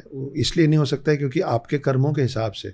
अब जैसे एक माना जाता है कि एक जो कछुआ होता है उसकी उम्र 200 साल तक की होती है, हाथी हाँ। की उम्र 140 साल के आसपास होती है। अच्छा। ठीक है, लेकिन ऐसे भी जानवर, मतलब ऐसी भी चीज़ें हैं जिनकी उम्र सिर्फ 24 घंटे की होती है। कीड़े मकोड़ों में मच्छर जैसे एक, बहुत सारे कीड़े मच्छर मकोड़े, हाँ, 1-2 दिन का ही होता है। तितली की उम्र 1-8 दिन की, 1-2 दिन की होती है ना। तो मधुमक्खियों की उम्र उनसे थोड़ी लंबी होती है, चींटियों की उम्र ठीक ठाक होती है। तो आपको कौन कौन सा शरीर मिल रहा है उसके हिसाब से आपका सोल ट्रैवल कर रहा है वन बॉडी टू अनदर, और इस शरीर से उस शरीर के में वापस अगला शरीर पाने के बीच में आपको क्या क्या झेलना है वो निर्भर करता है कि आपने किसको किसको क्या क्या झेलवाया है। आपने कितने पाप किए। ओहो। तो उस हिसाब से फिर आप, इस बीच में बहुत सारे प्रेत योनि, भूत योनि, ये सब भी तो होता हाँ है। हाँ, सब होता है, सब होता है। सीक्वेंस क्या है? पहले हम डेथ मतलब हुई किसी इंसान की, क्योंकि आपने पढ़ा होगा, I'm damn sure आपने ये थोड़ा पढ़ा बहुत पढ़ा है, ये बहुत विस्तृत है, इसको पूरी तरीके से कोई भी नहीं कहीं पढ़ पे। मैंने एक बार ऐसे ही मुझे क्यूरियोसिटी हुई थी तो मैंने पढ़ा था कि 270 दिन तो लगते हैं यमराज को, आपको यमदूतों को आपको वहां तक लेके जाने में। आपका सोल जब ट्रैवल करता है तो 270 दिन के आसपास लगते हैं जब आप, और इसमें भी पड़ाव हैं अलग अलग कि यहाँ पे पहुंचे आप, फिर आप यहाँ पे पहुंचे, फिर आप यहाँ पहुंचे, फिर जाके आप यमलोक पहुंचते हो। उसके बाद फिर प्रेत योनि वगैरह क्यों दिया जाता है? मतलब सीधा अलग बॉडी क्यों नहीं दे देते? मुझे पर्सनली ऑब्सेशन नहीं बोलूँगा, पर बड़ा लगाव है 9 से। अब आप देखिए, मुझे ये बात नहीं मालूम थी जो आपने 270 दिन बोले, लेकिन 270 का टोटल 9 ही है। हाँ है ना। और मैं 9 बार बार करता हूँ। हाँ। और मुझे नहीं मालूम मेरे को क्यों लगाव है ये, लेकिन द नागा वॉरियर्स के साथ 2 इत्तेफाक जुड़े। पहला इत्तेफाक ये कि मेरे पब्लिशर ने एक दिन अचानक से बोला कि अक्षत हम 27 मई को रिलीज़ कर रहे हैं। 279 तो 279 हो गया। और जब पहली बुक मेरे हाथ में आई, आप वर्ड फाइल में लिखते हैं, है ना, आपको नहीं पता होता है कि जब वो वर्ड फाइल से किताब में जाएगा तो वो कितने पन्नों में बनेगा। ओके, हाँ सही बात है। क्योंकि एक वर्ड फाइल के पेज में जितने वर्ड्स आते हैं वो एक बुक के पेज में नहीं आते। ठीक है, फिर उसमें आप टाइटल वाला एक पेज छोड़ेंगे, इंडेक्स का एक पेज जोड़ेंगे, कुछ होगा। तो आप किसी हालत में ये निर्धारित नहीं कर सकते कि प्रिंटिंग प्रेस से जब किताब छप के निकलेगी तो उसमें पन्ने कितने होंगे। इत्तेफाक से नागा वॉरियर्स में टोटल पेज है 243 और उसका टोटल होता है 9। तो खैर, हम विषयांतर हो गया। देखिए, इसका कोई सेट फॉर्मेट नहीं है कि आप मानव शरीर छोड़ेंगे तो ये वो वाला रास्ता नहीं है कि आपको दिल्ली से मुंबई जाना है तो उस बीच में ये शहर ही पड़ेंगे, इसी सीक्वेंस में पड़ेंगे। शहर ऊपर नीचे नहीं हो सकते हैं, लेकिन जीवन ऊपर नीचे होता है। तो आप मान लीजिए कि एक सोल का एज 1000 साल का है, तो वो 1000 साल आप ये समझ लीजिए कि सोल एक डेस्टिनेशन से शुरू हुआ है जी, और उसका दूसरा डेस्टिनेशन है मोक्ष। ठीक है, अब या तो एक स्ट्रेट डेस्टिनेशन हो सकता है, आप यहाँ से निकले और सीधे यहाँ चले गए। ऐसा हो ही नहीं सकता। ऐसा पहले के लोगों के साथ हो जाता था, वही कहलाते थे सप्तऋषि सन्यासी, जिन्होंने जीवन में सिर्फ एक ही काम किया है, धर्म के रास्ते पे चले हैं, अध्यात्म की ओर अग्रसर रहे हैं, पूजा पाठ ये सब किया है, अपने सारे दायित्व बिल्कुल तरीके से उसका वहन किया है, तो उनका सफ़र आसान हो जाता है। ओके। लेकिन आप सोचिए कि आप जब एक डेस्टिनेशन से दूसरे डेस्टिनेशन के लिए निकलते हैं और अगर आप मैप्स लगा के चल रहे हैं, है ना, गूगल मैप, और गूगल मैप को या तो आप समझ नहीं पाए या किसी वजह से गूगल मैप ने कुछ गलत डायरेक्शन दिखा दिया, तो फिर आपका रास्ता लंबा हो जाएगा ना अपने आप ही। फिर कहीं कहीं आप उलझ भी जाते हैं। कई बार ऐसा मैप में होता है कि वो वहीं घुमाता रहता बार बार, कि कहीं से 2 किलोमीटर से घूम के आप फिर वहीं पहुंच गए। तो जीवन में सोल का जर्नी इसी तरीके से होता है कि कई बार आपका सोल कंफ्यूज हो जाता है, तो वही मानव और बाकी शरीरों में भटकता रहता है।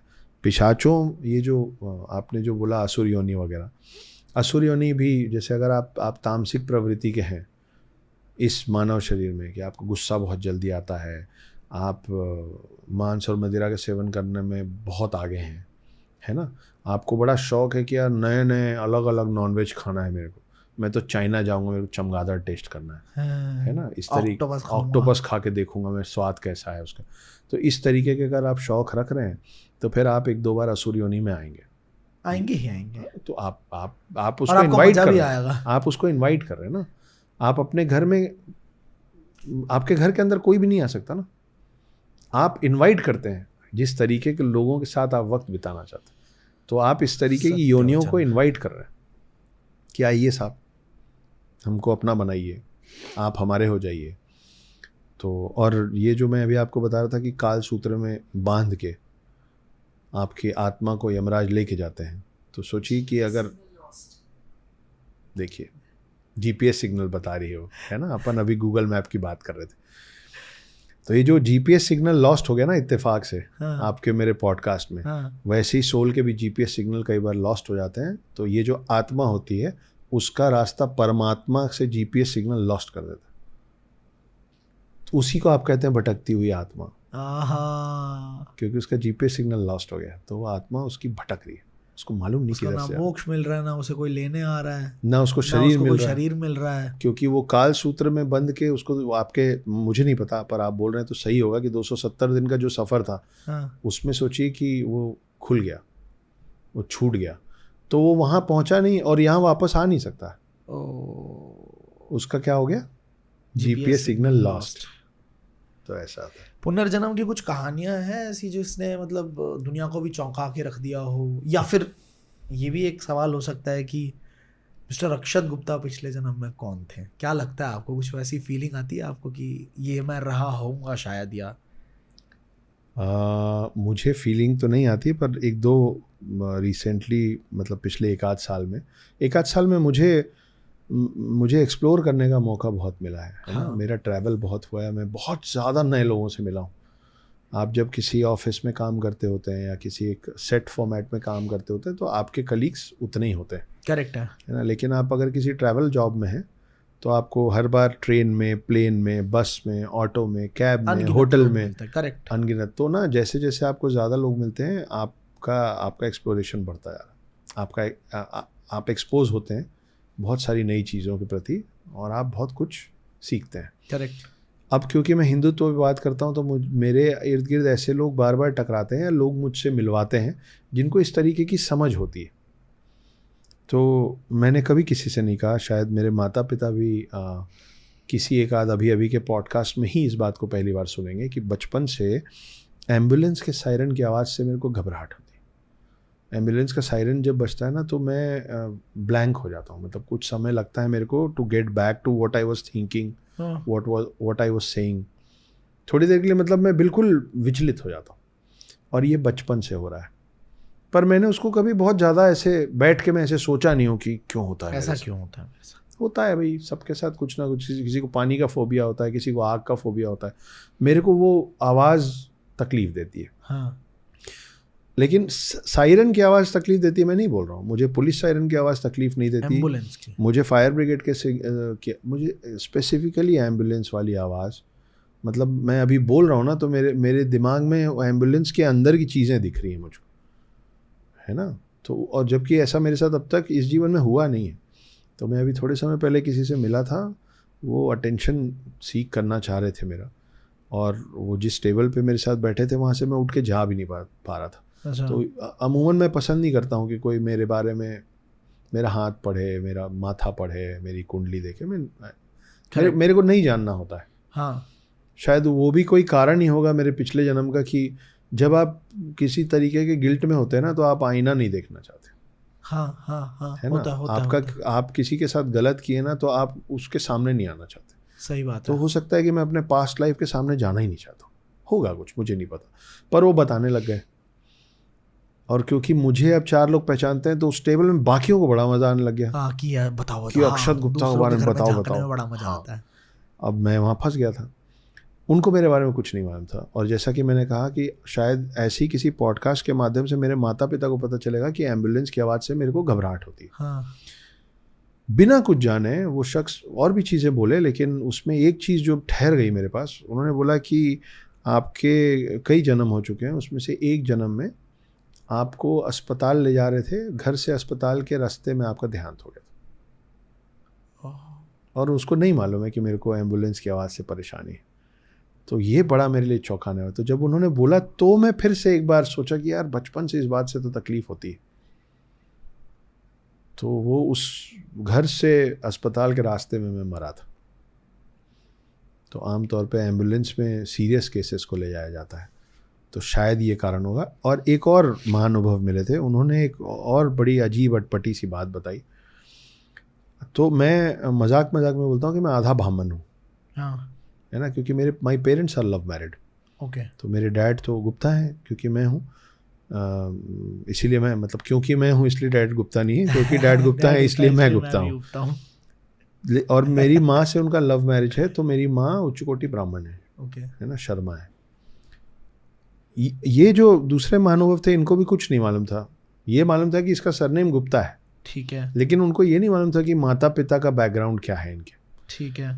तो उन्होंने बताया कि आपके एक जन्म में मतलब मुगल सेना, मतलब कोई आक्रांत था, ठीक है, कि आर्मी का एक आम सा सोल्जर ने आपको जान से मार दिया था और आपके 2 टुकड़े कर दिए गए थे, आपके शरीर के 2 टुकड़े कर दिए गए थे। और उस जन्म में मैं ब्राह्मण योनि में पैदा हुआ था। तो जो 2 टुकड़े हुए, वो एक टुकड़ा क्या हुआ किसी को नहीं पता, या उन्होंने नहीं बताया। तो जब मेरा अंतिम संस्कार हुआ था ना, तो अंतिम संस्कार के लिए मेरा आधा ही शरीर था। तो मेरे आधे शरीर को ही पूर्ण मान के मेरा अंतिम संस्कार किया गया था। और उनको ये नहीं मालूम है कि मैं मजाक में बचपन से बोलता हूँ कि मैं आधा ब्राह्मण हूँ। तो मेरे माता पिता की लव मैरिज है, जिसके कारण अब मैं असल में आधा ब्राह्मण हूँ, क्योंकि मेरे आधे शरीर का ही अंतिम संस्कार हुआ था। तो मैं उस योनि में या उसमें इंटरलिंक्ड चीज है यार। हाँ, तो ये मेरे को बताया गया, तो फिर मैं सोचने पे मजबूर हो गया। मैं मजाक में बचपन से बोलता था कि अपने दोस्तों यारों के बीच में, मतलब अब मैं ये सब समझने लग गया हूँ, पर बचपन तो सबका एक जैसा ही होता है। आप मस्तीखोर होते हैं, कुछ भी सोचते हैं, कुछ भी बोलते हैं। तो मेरी माँ बोलती थी कि हम ब्राह्मण हैं तो तुम आधे ब्राह्मण हो।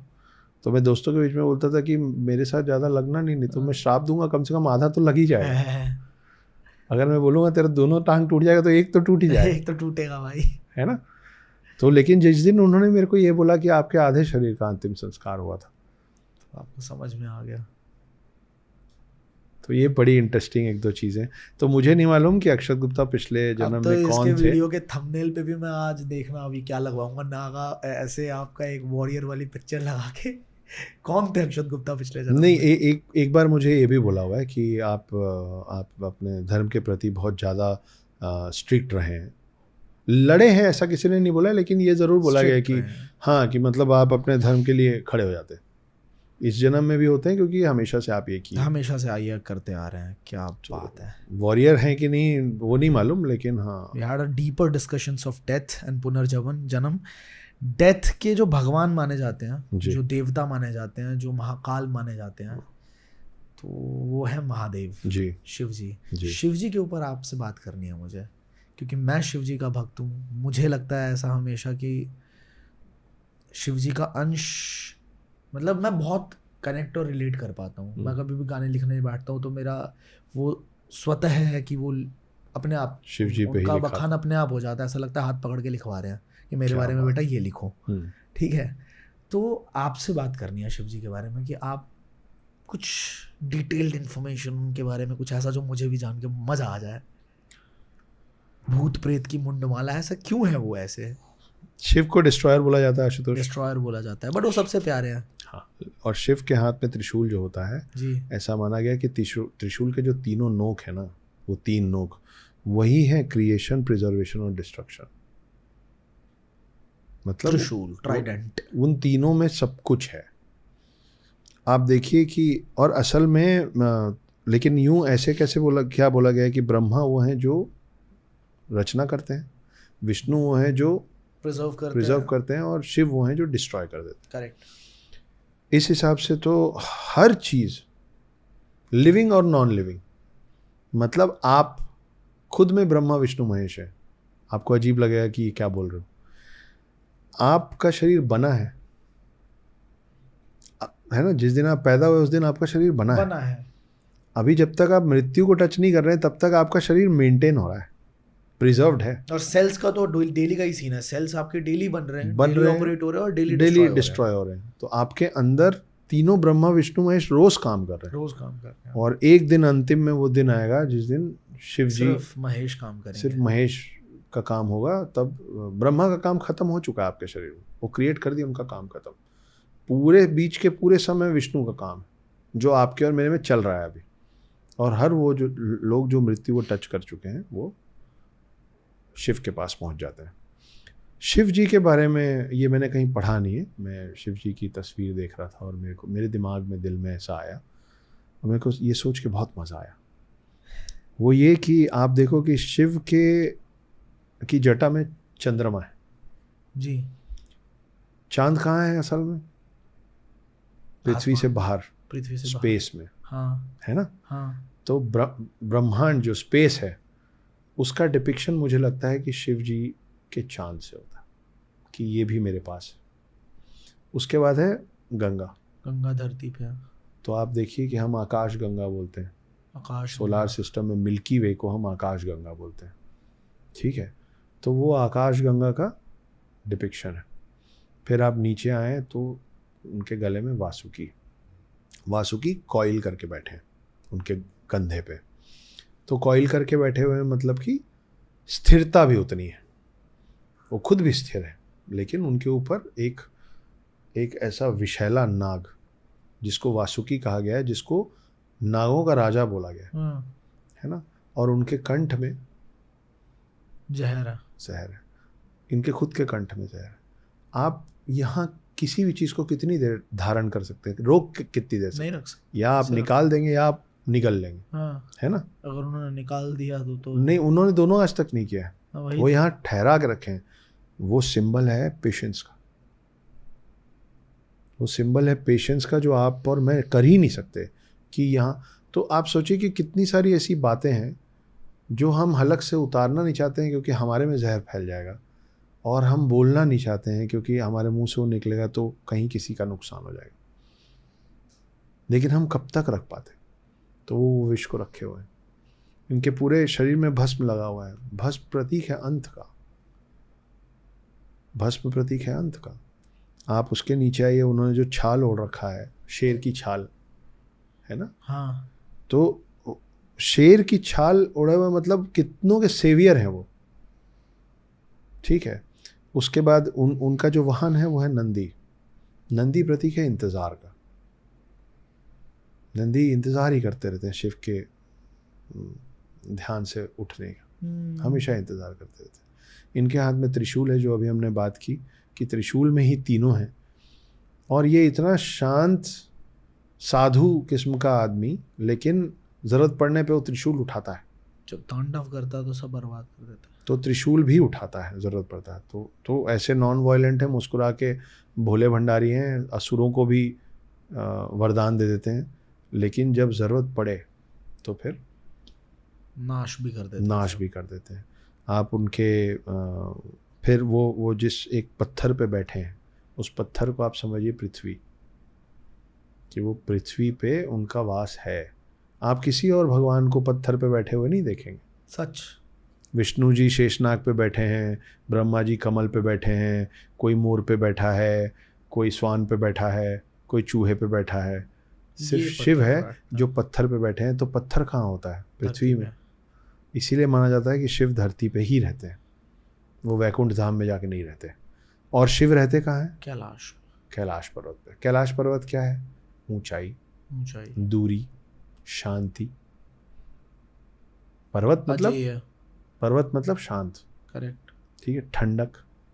तो उनके अंदर वो शीतलता और वो ठंडक भी है, उनके अंदर वो ऊंचाई भी है, उनके अंदर भस्म के रूप में अंत भी है, उनके कंठ में पेशेंस भी है, उनके नंदी में इंतज़ार भी है, उनके फिर आप त्रिपुण में तीसरा नेत्र जो खुल जाए तो तीसरा नेत्र क्या है? तीसरा नेत्र वो है जो सब कुछ देख रहा है। ऐसा नहीं होता ना कि तीसरा नेत्र खुलता है फिर कुछ समझने की कोशिश करता है। वो जिस दिन खुलता है सब बर्बाद कर देता है, लेकिन उसको कैसे पता है कि मेरे को कब खुलना है और गुस्से से खुलना है?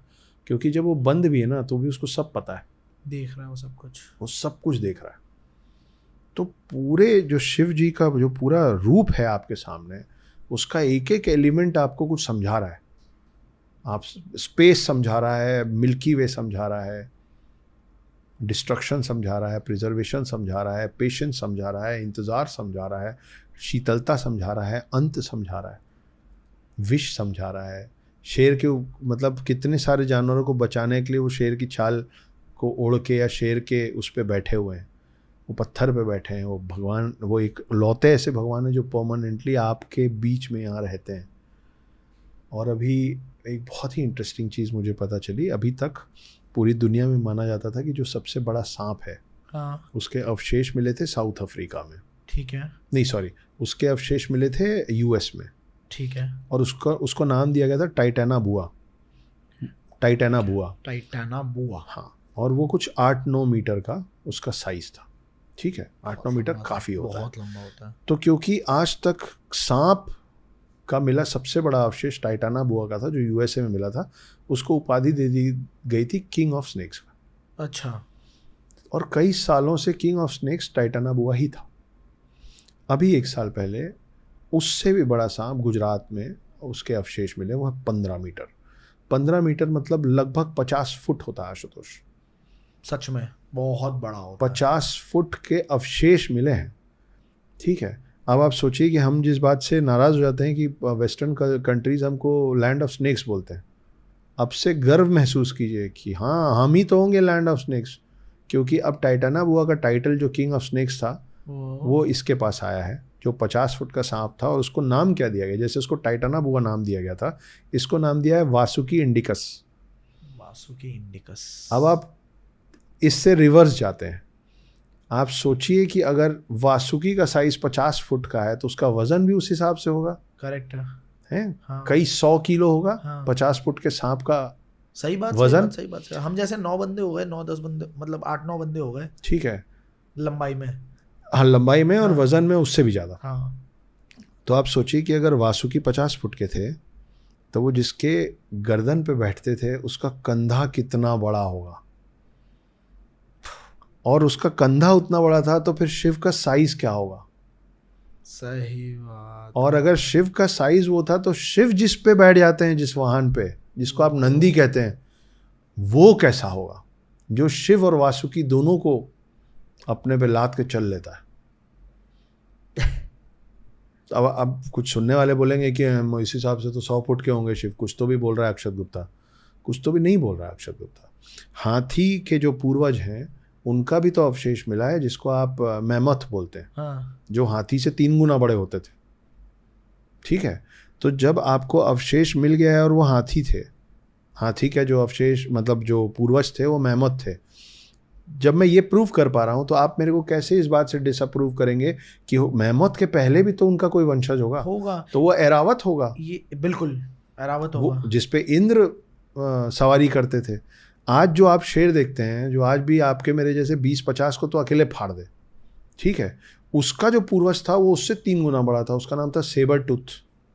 अच्छा। हाँ, इसके ये अवशेष मिले हुए हैं, मैं मन से नहीं बोल रहा हूँ, इसके अवशेष मिले हुए हैं। ठीक है, ये सच था।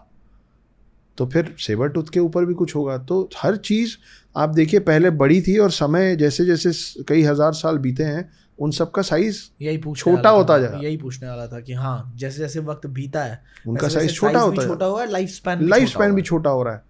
तो ऐसा क्यों नहीं हो सकता कि जब हाथी के पूर्वज मैमथ और एरावत थे और शेर के पूर्वज सेबर टूथ था जो उससे 3 गुना बड़ा था, तो मेरे शिव हो सकते हैं होंगे 40 फुट के, बड़े 8-9-10 फुट के आदमी तो आज भी हैं, बास्केटबॉल खेलते रहते हैं। जो शिव के अवतार रहे हैं 11वें, मैं कहीं पे पढ़ रहा था कुछ दिनों पहले, 1000 एरावत हाथियों की शक्ति होती है इंद्र के अंदर, है ना, और 1000 इंद्र की शक्ति होती है इंद्र के वज्र में, और 1000 इंद्र का वज्र जो होता है उतनी शक्ति हनुमान जी के एक बाल में है।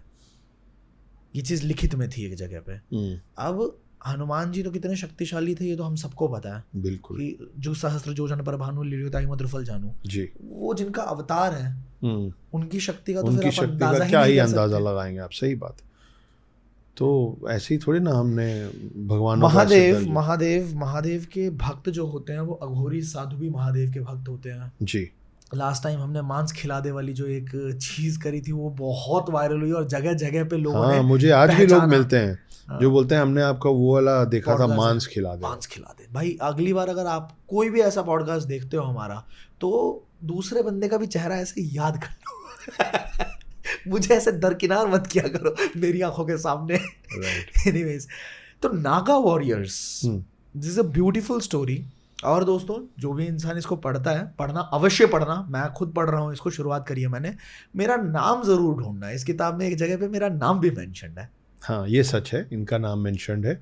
और आप लोगों के लिए टास्क है कि आप इस किताब को ऑर्डर करें, मंगवाएं। और आशुतोष प्रतिहस्त का नाम कौन से पन्ने पे लिखा है ये आप कमेंट में डालिए, बताइए। तो नागा साधु के बारे में कुछ, ये कौन होते हैं ये नागा साधु, और ये जो कहानी है इस पे तो आएंगे, लेकिन नागा साधु शिवजी से लिंक्ड है क्या? बिल्कुल। कुंभ मेला में तो कई बार सुना है कि नागा साधु कुंभ मेला में आते हैं, तो इसमें थोड़ा डिटेल हमें बताइए। तो पहले हम लोग समझ लेते हैं कि कुंभ मेला होता क्या। ठीक है, 12 साल में एक बार होता है, इतनी इन्फॉर्मेशन है, इसके ऊपर कुछ नहीं जानते। कुंभ का मतलब होता है मटका, कलश। कुंभ जो शब्द है उसका शाब्दिक मीनिंग जो है वो होता है कलश या मटका। ठीक है। इसके पीछे कहानी, मतलब ये कुंभ मेले का जो कॉन्सेप्ट है ना, ये शुरू होता है सागर मंथन से। समुद्र मंथन। जी, समुद्र मंथन से जुड़ा हुआ है आज का कुंभ मेला आपका। एक कहीं पे ये भी मैंने पढ़ा था, बड़ा इंटरेस्ट आता है मुझे भी इन चीज़ों के अंदर। 12 साल में जुपिटर जो है वो एक रिवॉल्यूशन कंप्लीट करता है, गुरु, और इसी की वजह से कुंभ मेला जो है वो 12 साल में एक बार होता है। हाँ, ये थोड़ा सा साइंटिफिक अप्रोच है, हाँ, एस्ट्रोलॉजर्स का अप्रोच हो सकता है ये। हाँ, लेकिन हिंदुत्व का जो अप्रोच है इस बात को लेके वो ये है, हिंदुओं का नहीं बोल रहा हूँ, हिंदुत्व का बोल रहा हूँ।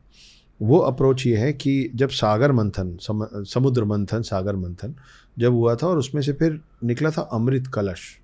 कुंभ का मतलब कलश। तो वो अमृत कलश जो निकला था वो देव भी चाह रहे थे और असुर भी चाह रहे थे। तो देव इसको लेके, क्योंकि अमृत चखने के पहले देव भी मर सकते थे, तब तक वो इमॉर्टल नहीं हुए थे। करेक्ट। तो ये अमृत इनको चाहिए, तो देवों ने असुरों के हाथ से अमृत मंथन छीना और सारे देव भागे। अमृत कलश को इन लोगों के हाथ में ना पड़ने देने के लिए वो भागे। वो 12 दिन भागे, मतलब 12 दिन चेस चला, 12 दिन असुर उनका पीछा करते रहे। अरे और वो 12 दिन छुपते हुए भागते रहे। ये जो 12 दिन वो भागे, उस पूरे 12 दिन में 4 अलग अलग जगहों पे उन्होंने हॉल्ट किया। जहाँ जहाँ उन्होंने हॉल्ट किया उन 4 जगहों पे, उन 4 जगहों में उन्होंने अमृत कलश रखा। भाई आप दौड़ रहे हैं या किसी भी चीज़ में तो आप उसको मूव हो रहा है, फिर जब आप कहीं रुकते हैं तो आप अपनी चीज़ रख देते हैं। तो वो जो 4 जगह है जहाँ वो रखाया वो है प्रयागराज, ओके, उज्जैन, नासिक और हरिद्वार। अब जी, तो इसलिए उसको कुंभ मेला बोला जाता है। और कुंभ मेला इन्हीं 4 जगहों पे होता है, नासिक, हरिद्वार, उज्जैन और प्रयागराज। तो उन मतलब जो वो डिवाइन डेज जो थे ना, 12 दिन जो थे ना, वो इंसानों के जीवन में 12 साल है। अच्छा, हर दिन इज इक्वल टू 1 साल माना गया है उस मामले में। तो उनका जो 12 दिन का चेज जो पीछा करने वाला वो था, वो असल में यहाँ के हिसाब से 12 साल है। इसीलिए हर 12 साल में आप एक जगह पे करते हो। ये एक कहानी है। इससे भी और इंटरेस्टिंग कहानी एक और है कि कद्रू जो थी, कद्रू कौन थी? कद्रू थी आज तक जितने भी सांप हैं, चाहे वो शेषनाग हो या वासुकी हो, उन सब की माँ। उनका नाम था कद्रू। और कद्रू की बहन जो थी, उनके पुत्र हैं गरुड़। पुराण। हाँ, गरुड़ मतलब विष्णु जी के वाहन गरुड़। हाँ, ठीक है। और जो सारे सांप हैं वो कद्रू, मतलब ये दोनों बहनें थी। ठीक है, मतलब ये मौसेरे भाई हैं। कौन? गरुड़ और सारे सांप। और इनमें 36 का आंकड़ा है, बहुत दुश्मनी है। तो हुआ ये था कि कद्रू और सारे सांपों ने गरुड़ की मदर को अपनी दासी बना लिया था। अच्छा। तो गरुड़ इनके पास गए, बोले कि मतलब एक वचन के तहत बंधी हुई थी कि उनको दासी ही रहना बनना पड़ेगा। तो गरुड़ इनके पास गए, बोले क्या कर दूंगा तो आप मेरी माँ को इस दासित्व से मुक्त करेंगे। तो बोले हमको अमृत ला दो तो हम तुम्हारी माँ को दासित्व से मुक्त कर देंगे। गरुड़ इतने शक्तिशाली थे कि गरुड़ उड़ के गए इंद्र लोक, जहाँ अमृत कलश रखा हुआ था, और सारे देवों से अकेले लड़े और सबको हराए, इंद्र को भी हराए, और वो कलश चोरी कर लिए। क्यों चोरी किए? ला के इन लोगों को देने के लिए। तो ये बात पहुंची विष्णु जी के पास कि अगर कलश वो ले गया, ऐसे कैसे, पता नहीं कौन है, शरीर है इंसान का, चेहरा है पक्षी का और उड़ रहा है और बहुत बहुत ज़्यादा शक्तिशाली है। तो फिर विष्णु जी आए और विष्णु जी और गरुड़ जो अब विष्णु जी के वाहन है, इन दोनों में युद्ध हुआ। अच्छा, वो युद्ध में वो विष्णु जी के बराबरी से लड़ रहा था, और तब विष्णु जी को समझ में आया कि ये अपने लिए नहीं कर रहा है, मतलब माँ के लिए ये इतना सेल्फलेस है कि इसके हाथ में अमृत कलश है लेकिन उसमें से एक बूंद खुद नहीं चख रहा, ये हाथ में पकड़ा हुआ है, मेरे आने के पहले चख सकता था, नहीं चखा। ये अपनी माँ को फ्री कराने के लिए ये कर रहा है। तो ये जो पूरा जो युद्ध हो रहा था ना विष्णु जी और गरुड़ में, उस समय 2-4 बूंदें इधर उधर छलक गई कलश से। वो जो बूंदें गिरी ना, वो गिरी हरिद्वार, नासिक, उज्जैन और प्रयागराज। तो यहाँ भी कुंभ में से, कलश में से जो गिरा, इसलिए इसको कुंभ का मेला कहते हैं। ये कहानी ख़त्म करनी पड़ेगी क्योंकि आधे में छोड़ दूंगा तो कैसे चलेगा।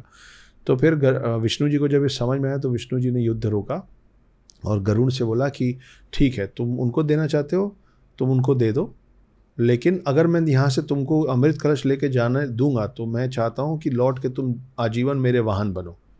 तो गरुड़ ने बोला आप मेरे को अमृत कलश ले जाने दीजिए और मैं वो नागों को दूंगा, नागों की माँ कद्रू को दूंगा और मेरी माँ फ्री हो जाएंगी, उसके बाद आप मुझे जो बोलेंगे मैं करूँ।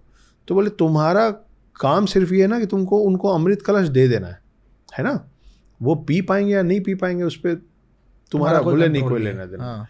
बोले ठीक है मैं चलता हूँ, तुम देना। हाँ, पीने तो हम देंगे नहीं।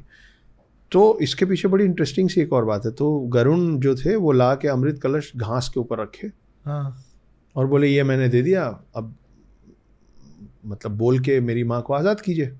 तो कद्रू और उसकी सांपों ने बोला कि ठीक है, हम आपकी माँ को आज़ाद करते हैं। जैसे ही वो बात हुई तो विष्णु जी कलश लेके गायब हो गए, मतलब उठा लिए। वहाँ पे कलश से एक बूंद वहाँ भी गिरा, अच्छा, घास पे, और जितने हजारों सांप थे ना वो उस एक बूंद के लिए घास को चाटने लग गए। इसीलिए सांप का जो जीभ होता है ना वो आगे से कटा हुआ होता है, 2 होता है, वो घास से कटा है। उस अमृत की बूंद को चखने के लिए उन सब लोगों की ज़बान घास से कटी, इसलिए सामने से 2 हो गई। कहानी है पर इंटरेस्टिंग है। तो ये कुंभ मेले की कहानी है कि कुंभ मेले का हमारा इतिहास क्या है। नागा साधु वहीं पे क्यों आते हैं? एकदम मतलब वैसे नहीं दिखते, कहाँ होते हैं नहीं पता, बट वो नागा साधु वहाँ पे ज़रूर दिखते हैं कुंभ मेले में। हाँ, तो उसके पीछे कारण ये है कि पहले तो कौन है शिव और कौन होते हैं नागा साधु। हाँ, नागा साधु माना जाता है कि शिव की सेना है। अच्छा, शिव की सेना है। तो बड़ी बढ़िया लाइन है कि जिसका कोई प्रारंभ नहीं ना जिसका कोई समाप्त है, जिसका कोई प्रारंभ नहीं ना जिसका कोई समाप्त है, सैकड़ों की भीड़ में वो एक ही पर्याप्त है। वो है नागा साधु कि धर्म की रक्षा के लिए आप कितने भी खड़े होगे वो भिड़ जाएगा आपसे, आप उसके होते मंदिर को ध्वस्त नहीं कर सकते। वो लड़ जाएगा, वो अपनी जान दे देगा, लेकिन तो ये मेरी ही लिखी 2 लाइन थी कि ना जिसका कोई प्रारंभ है ना जिसका कोई समाप्त है, सैकड़ों की भीड़ में वो एक ही पर्याप्त है, वो है नागा साधु।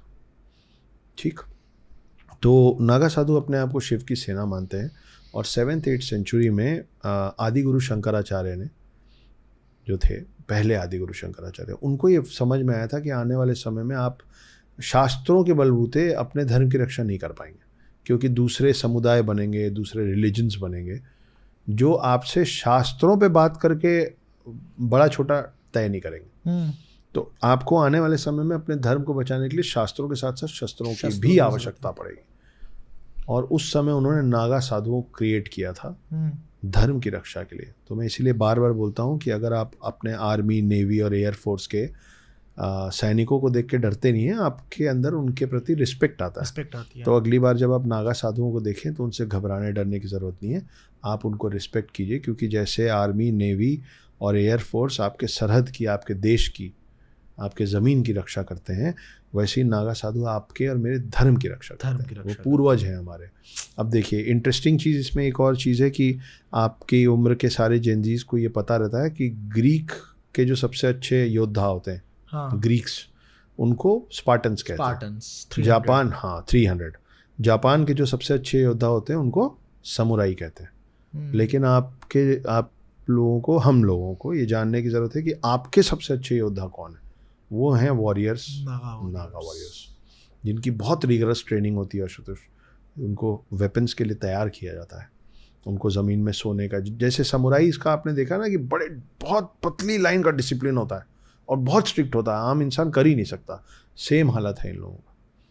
ये इतने साल तक तप करते हैं कि जब तपस्या में शब्द तप आता है ना, तप मतलब गर्मी है ना, तापमान, तापमान, तप, ये सब हीट के अलग अलग, मतलब हीट को सिंबलाइज करने वाले शब्द होते हैं। तो जब आप तप करते हैं, जब आप मेडिटेट करते हैं, तो आपके शरीर से जो ऊर्जा निकलती है वो बहुत गर्म होती है। इसीलिए नागा साधुओं को गुस्सा बहुत जल्दी आता है, वो हमेशा, क्योंकि उनकी तासीर इतने समय तप कर करके गर्म हो गई।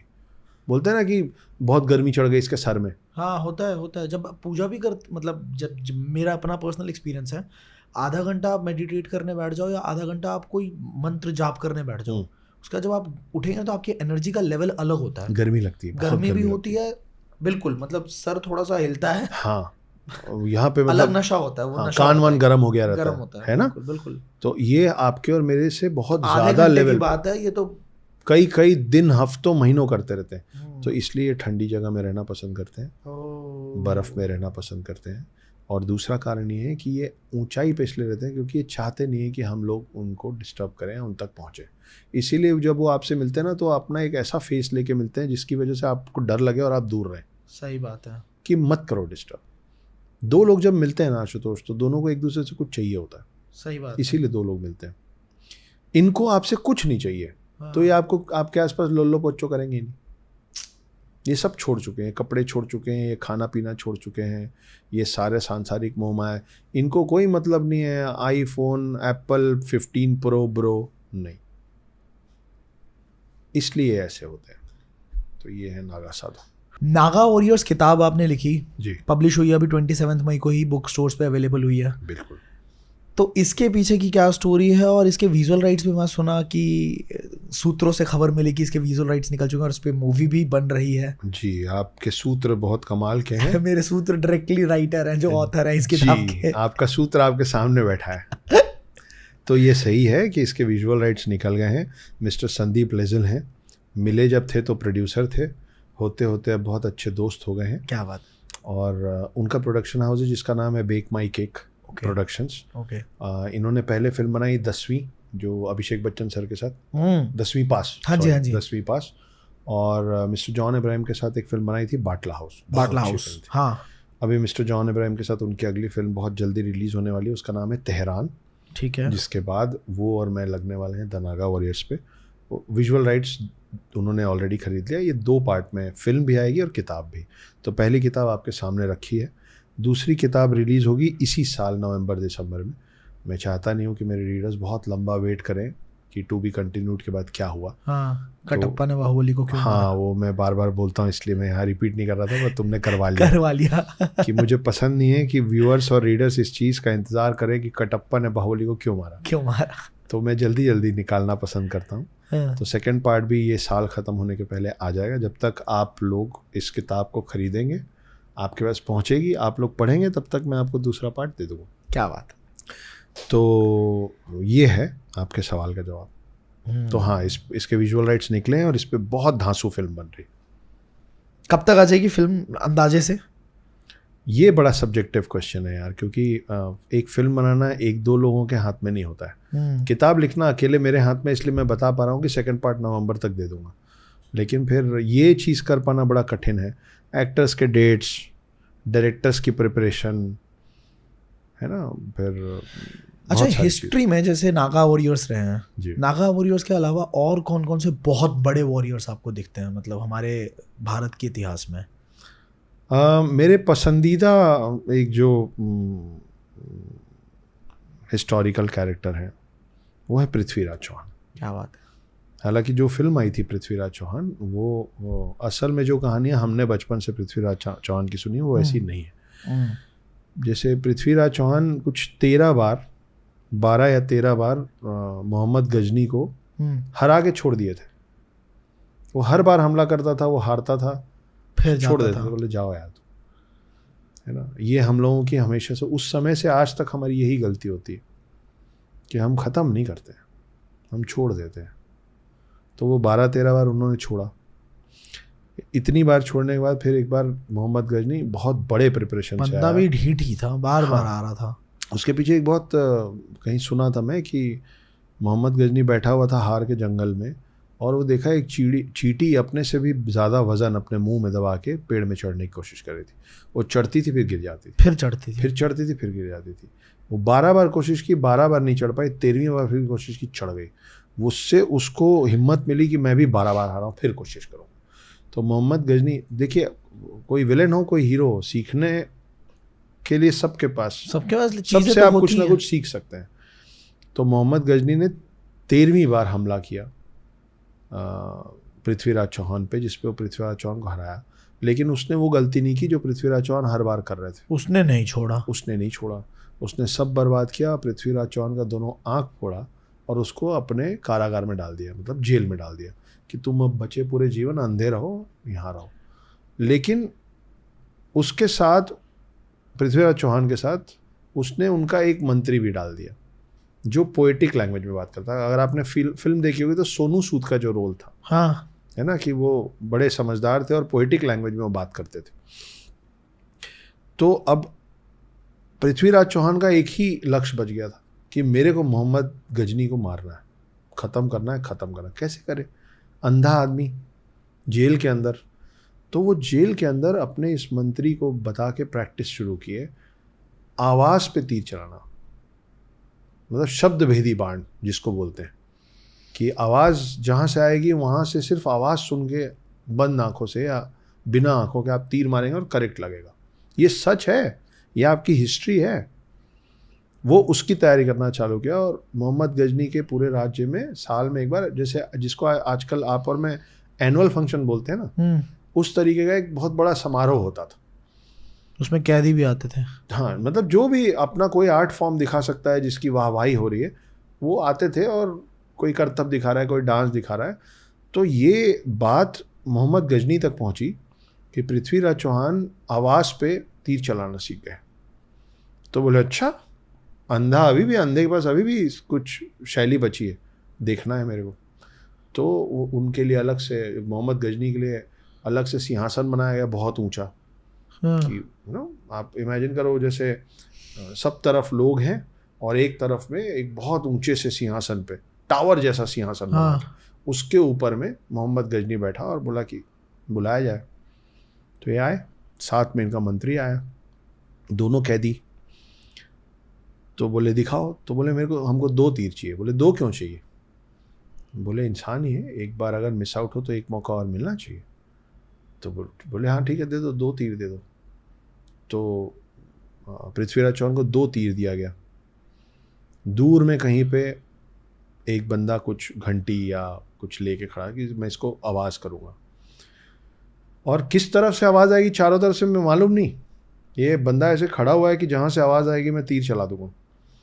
और फिर एक तरफ से जहाँ से आवाज़ आई, पृथ्वीराज चौहान तीर चलाया और जो चीज़ से आवाज़ आई थी वो भेद दिया। तो ऊपर बैठे बैठे मोहम्मद गजनी खुश हुआ और ताली बजा के बोला वाह। तो जैसे ही वो बोला, अब पृथ्वीराज चौहान को मालूम है आवाज़ कहाँ से आई है, और ऊंचे से आई है, लेकिन कितने ऊंचे से आई नहीं पता। तो उनका जो कविता में बात करने वाला मंत्री था ना, उसने बोला 4 बांस 24 गज, अंगुलष्ट प्रमाण। 4 बांस मेजरमेंट दे रहा है उसको, 4 बांस 4 बैम्बूज, 24 गज 24 गज, अंगुल अष्ट प्रमाण, 8 फिंगर्स, 4 बांस 24 गज अंगुल अष्ट प्रमाण, ताऊ ऊपर सुल्तान है मत चूके चौहान। और बस वो बात ये कविता के तौर पे बोला, वहाँ किसी को समझ में नहीं आया। और वहाँ से मोहम्मद गजनी बोला वाह, और दूसरा तीर चला गजनी के मुंह के आर पार, गजनी वहीं खत्म।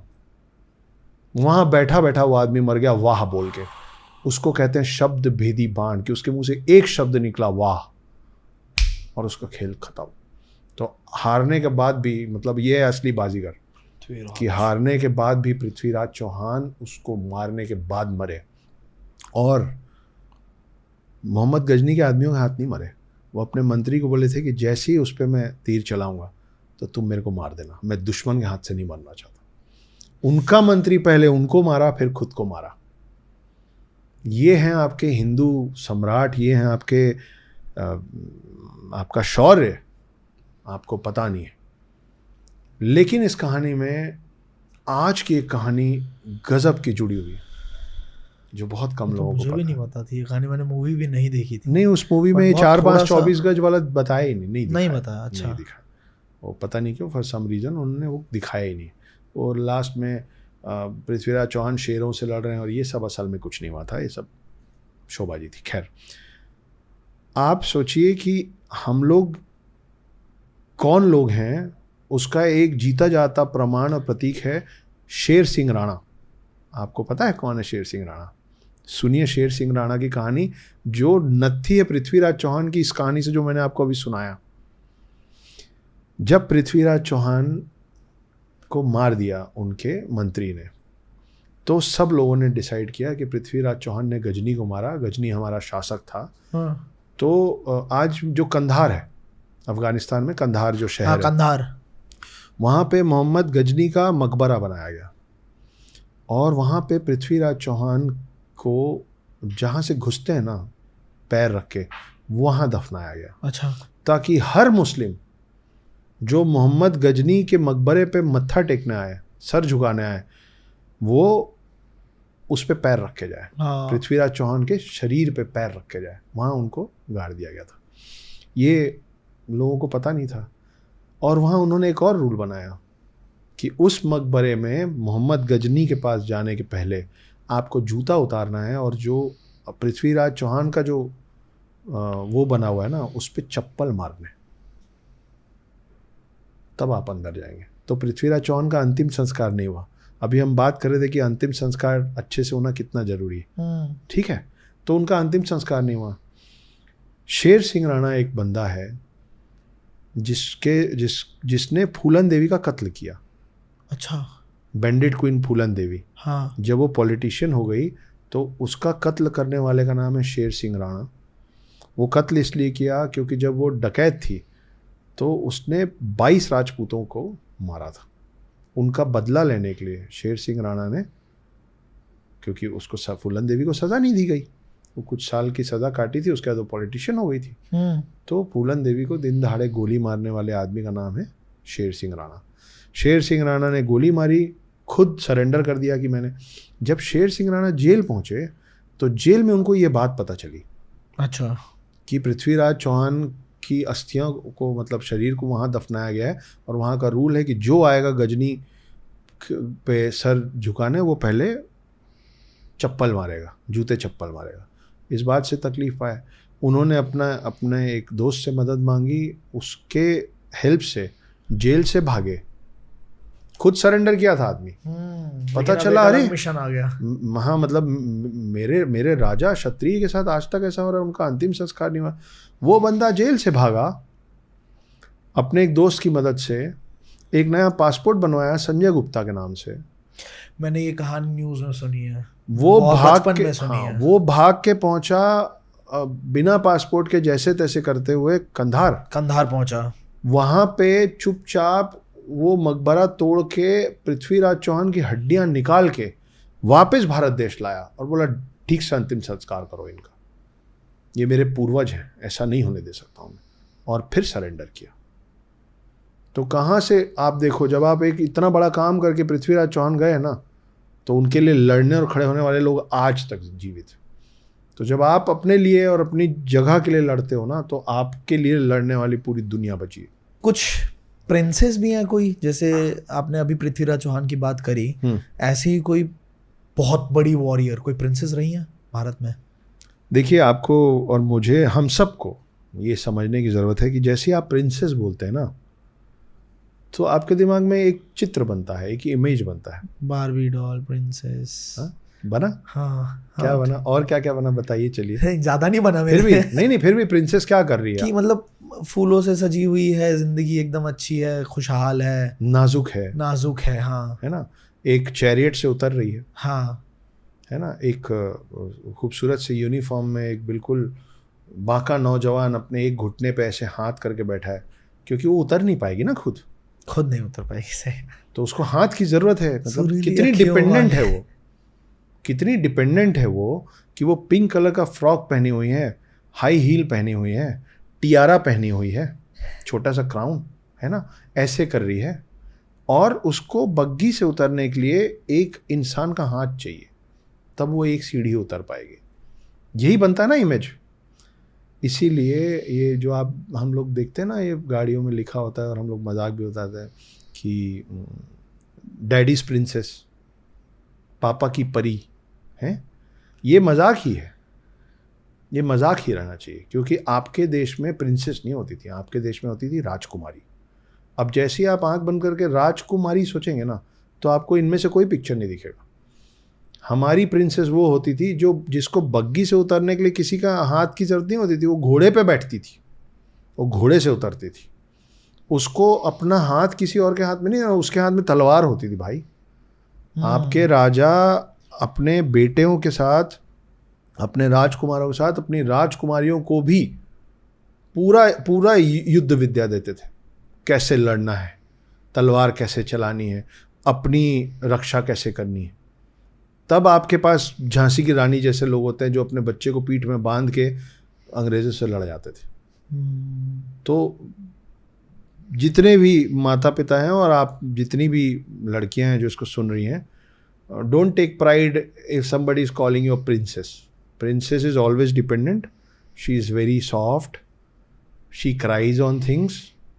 She can't fight for herself. पर मेरे देश की लड़की प्रिंसेस और ऐसी नाजुक नहीं है, ना मेरे को चाहिए। करेक्ट है।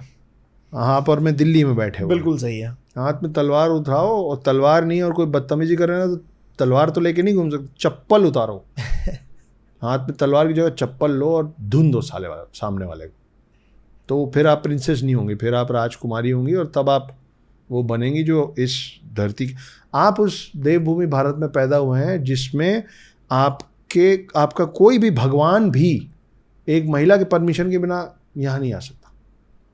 महिला अगर अलाउ ना करे, महिला अगर अपने गर्भ में उसको जगह ना दे, तो आपके राम और आपके कृष्ण भारत और पृथ्वी में नहीं उतर सकते। ये शक्ति है, ये शक्ति है। सच सच सच। तो कहा है कि प्रिंसेस नो। बहुत मज़ा आया इस पॉडकास्ट में, मतलब मैं एकदम खो चुका हूँ और मुझे बड़ा दुख हो रहा है कि ये ख़त्म करना पड़ेगा, क्योंकि हमें साथ में ही 1 घंटे दूर एक और जगह पे जाना है। तो आखिरी में पॉडकास्ट ख़त्म करते हुए जी, और ऑब्वियसली आपको जो कुछ भी क्वेश्चंस, मतलब आपको इस पॉडकास्ट में बहुत मज़ा आया होगा, तो आप भी अपने सवाल अगली बार के लिए कमेंट सेक्शन में ज़रूर लिख सकते हो, ताकि जब नेक्स्ट टाइम मैं इनसे मिलूंगा तो आपके क्वेश्चंस और भी ज़्यादा पूछे जाएंगे, जैसा आज भी इस पॉडकास्ट की शुरुआत में पूछे गए थे। लास्ट में एक क्वेश्चन मैं पूछना चाहता हूँ कि what do you feel about this country? Bharat क्या है आपके लिए? भारत क्या है मेरे लिए? भारत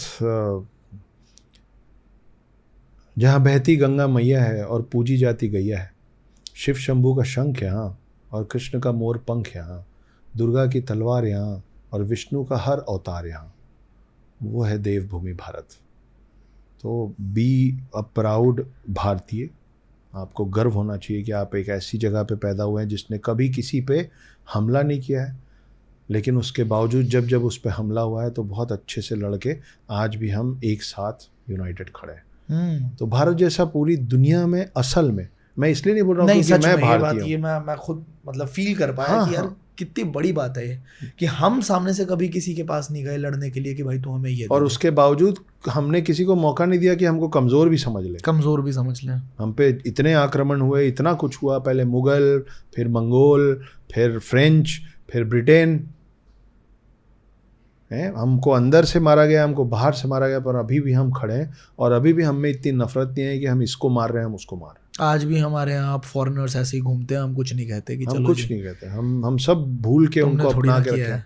आप सोचो हमारा दिल कितना बड़ा है कि पाकिस्तान से युद्ध में जब पाकिस्तान के हमने 2 टुकड़े किए तो विश्व में कौन क्या बोल देता। अगर आज का जो बांग्लादेश है उसको बोलते कि ये तो पहले भी हमारा था, ये हम हमारे में मिला लिए, इनसे तोड़ा हमने रख लिया, तो कौन लड़ लेता हमसे।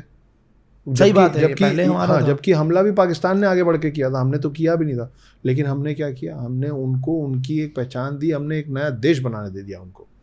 ये नहीं बोला कि चलो जोड़ लेते, बोले ठीक है आपको अलग होना है, आप अपना राष्ट्र खुद। सही बात है, परेशान तो वही थे सामने से, ईस्ट पाकिस्तान। तो बहुत बड़े बड़े दिल वाले हैं हम, और प्राउड हिंदुस्तानी। भारत का दिल मध्य प्रदेश है और मैं वहीं से आता हूँ। लास्ट में एक और चीज जी, नागा वॉरियर्स पे एक बड़ी अच्छी पंक्ति सुनी थी आपकी, कविता सुनी थी, बस उस कविता के साथ खत्म करते हैं इस पॉडकास्ट को। ठीक है। तो हमने जैसे पिछली बार किया था ना, प्रणाम हाँ, कि आपने कहा था कौन है हिंदू, तो मैंने बोला था कौन है हिंदू, फिर मैंने शुरू कर दिया था, चलिए वैसे ही कर लेते हैं। और ये जो बोल के हम कर रहे हैं ना, ये आप ही लोग के लिए कर रहे हैं, तो हम इसको कटवाना भी मत। हाँ, बस इसको ऐसे ही डालेंगे। हाँ, फिर कि भाई ये बोल के एकदम सेम स्टाइल में हम करेंगे जैसे हमने पिछला किया। डन। चलिए, कौन है नागा वॉरियर्स?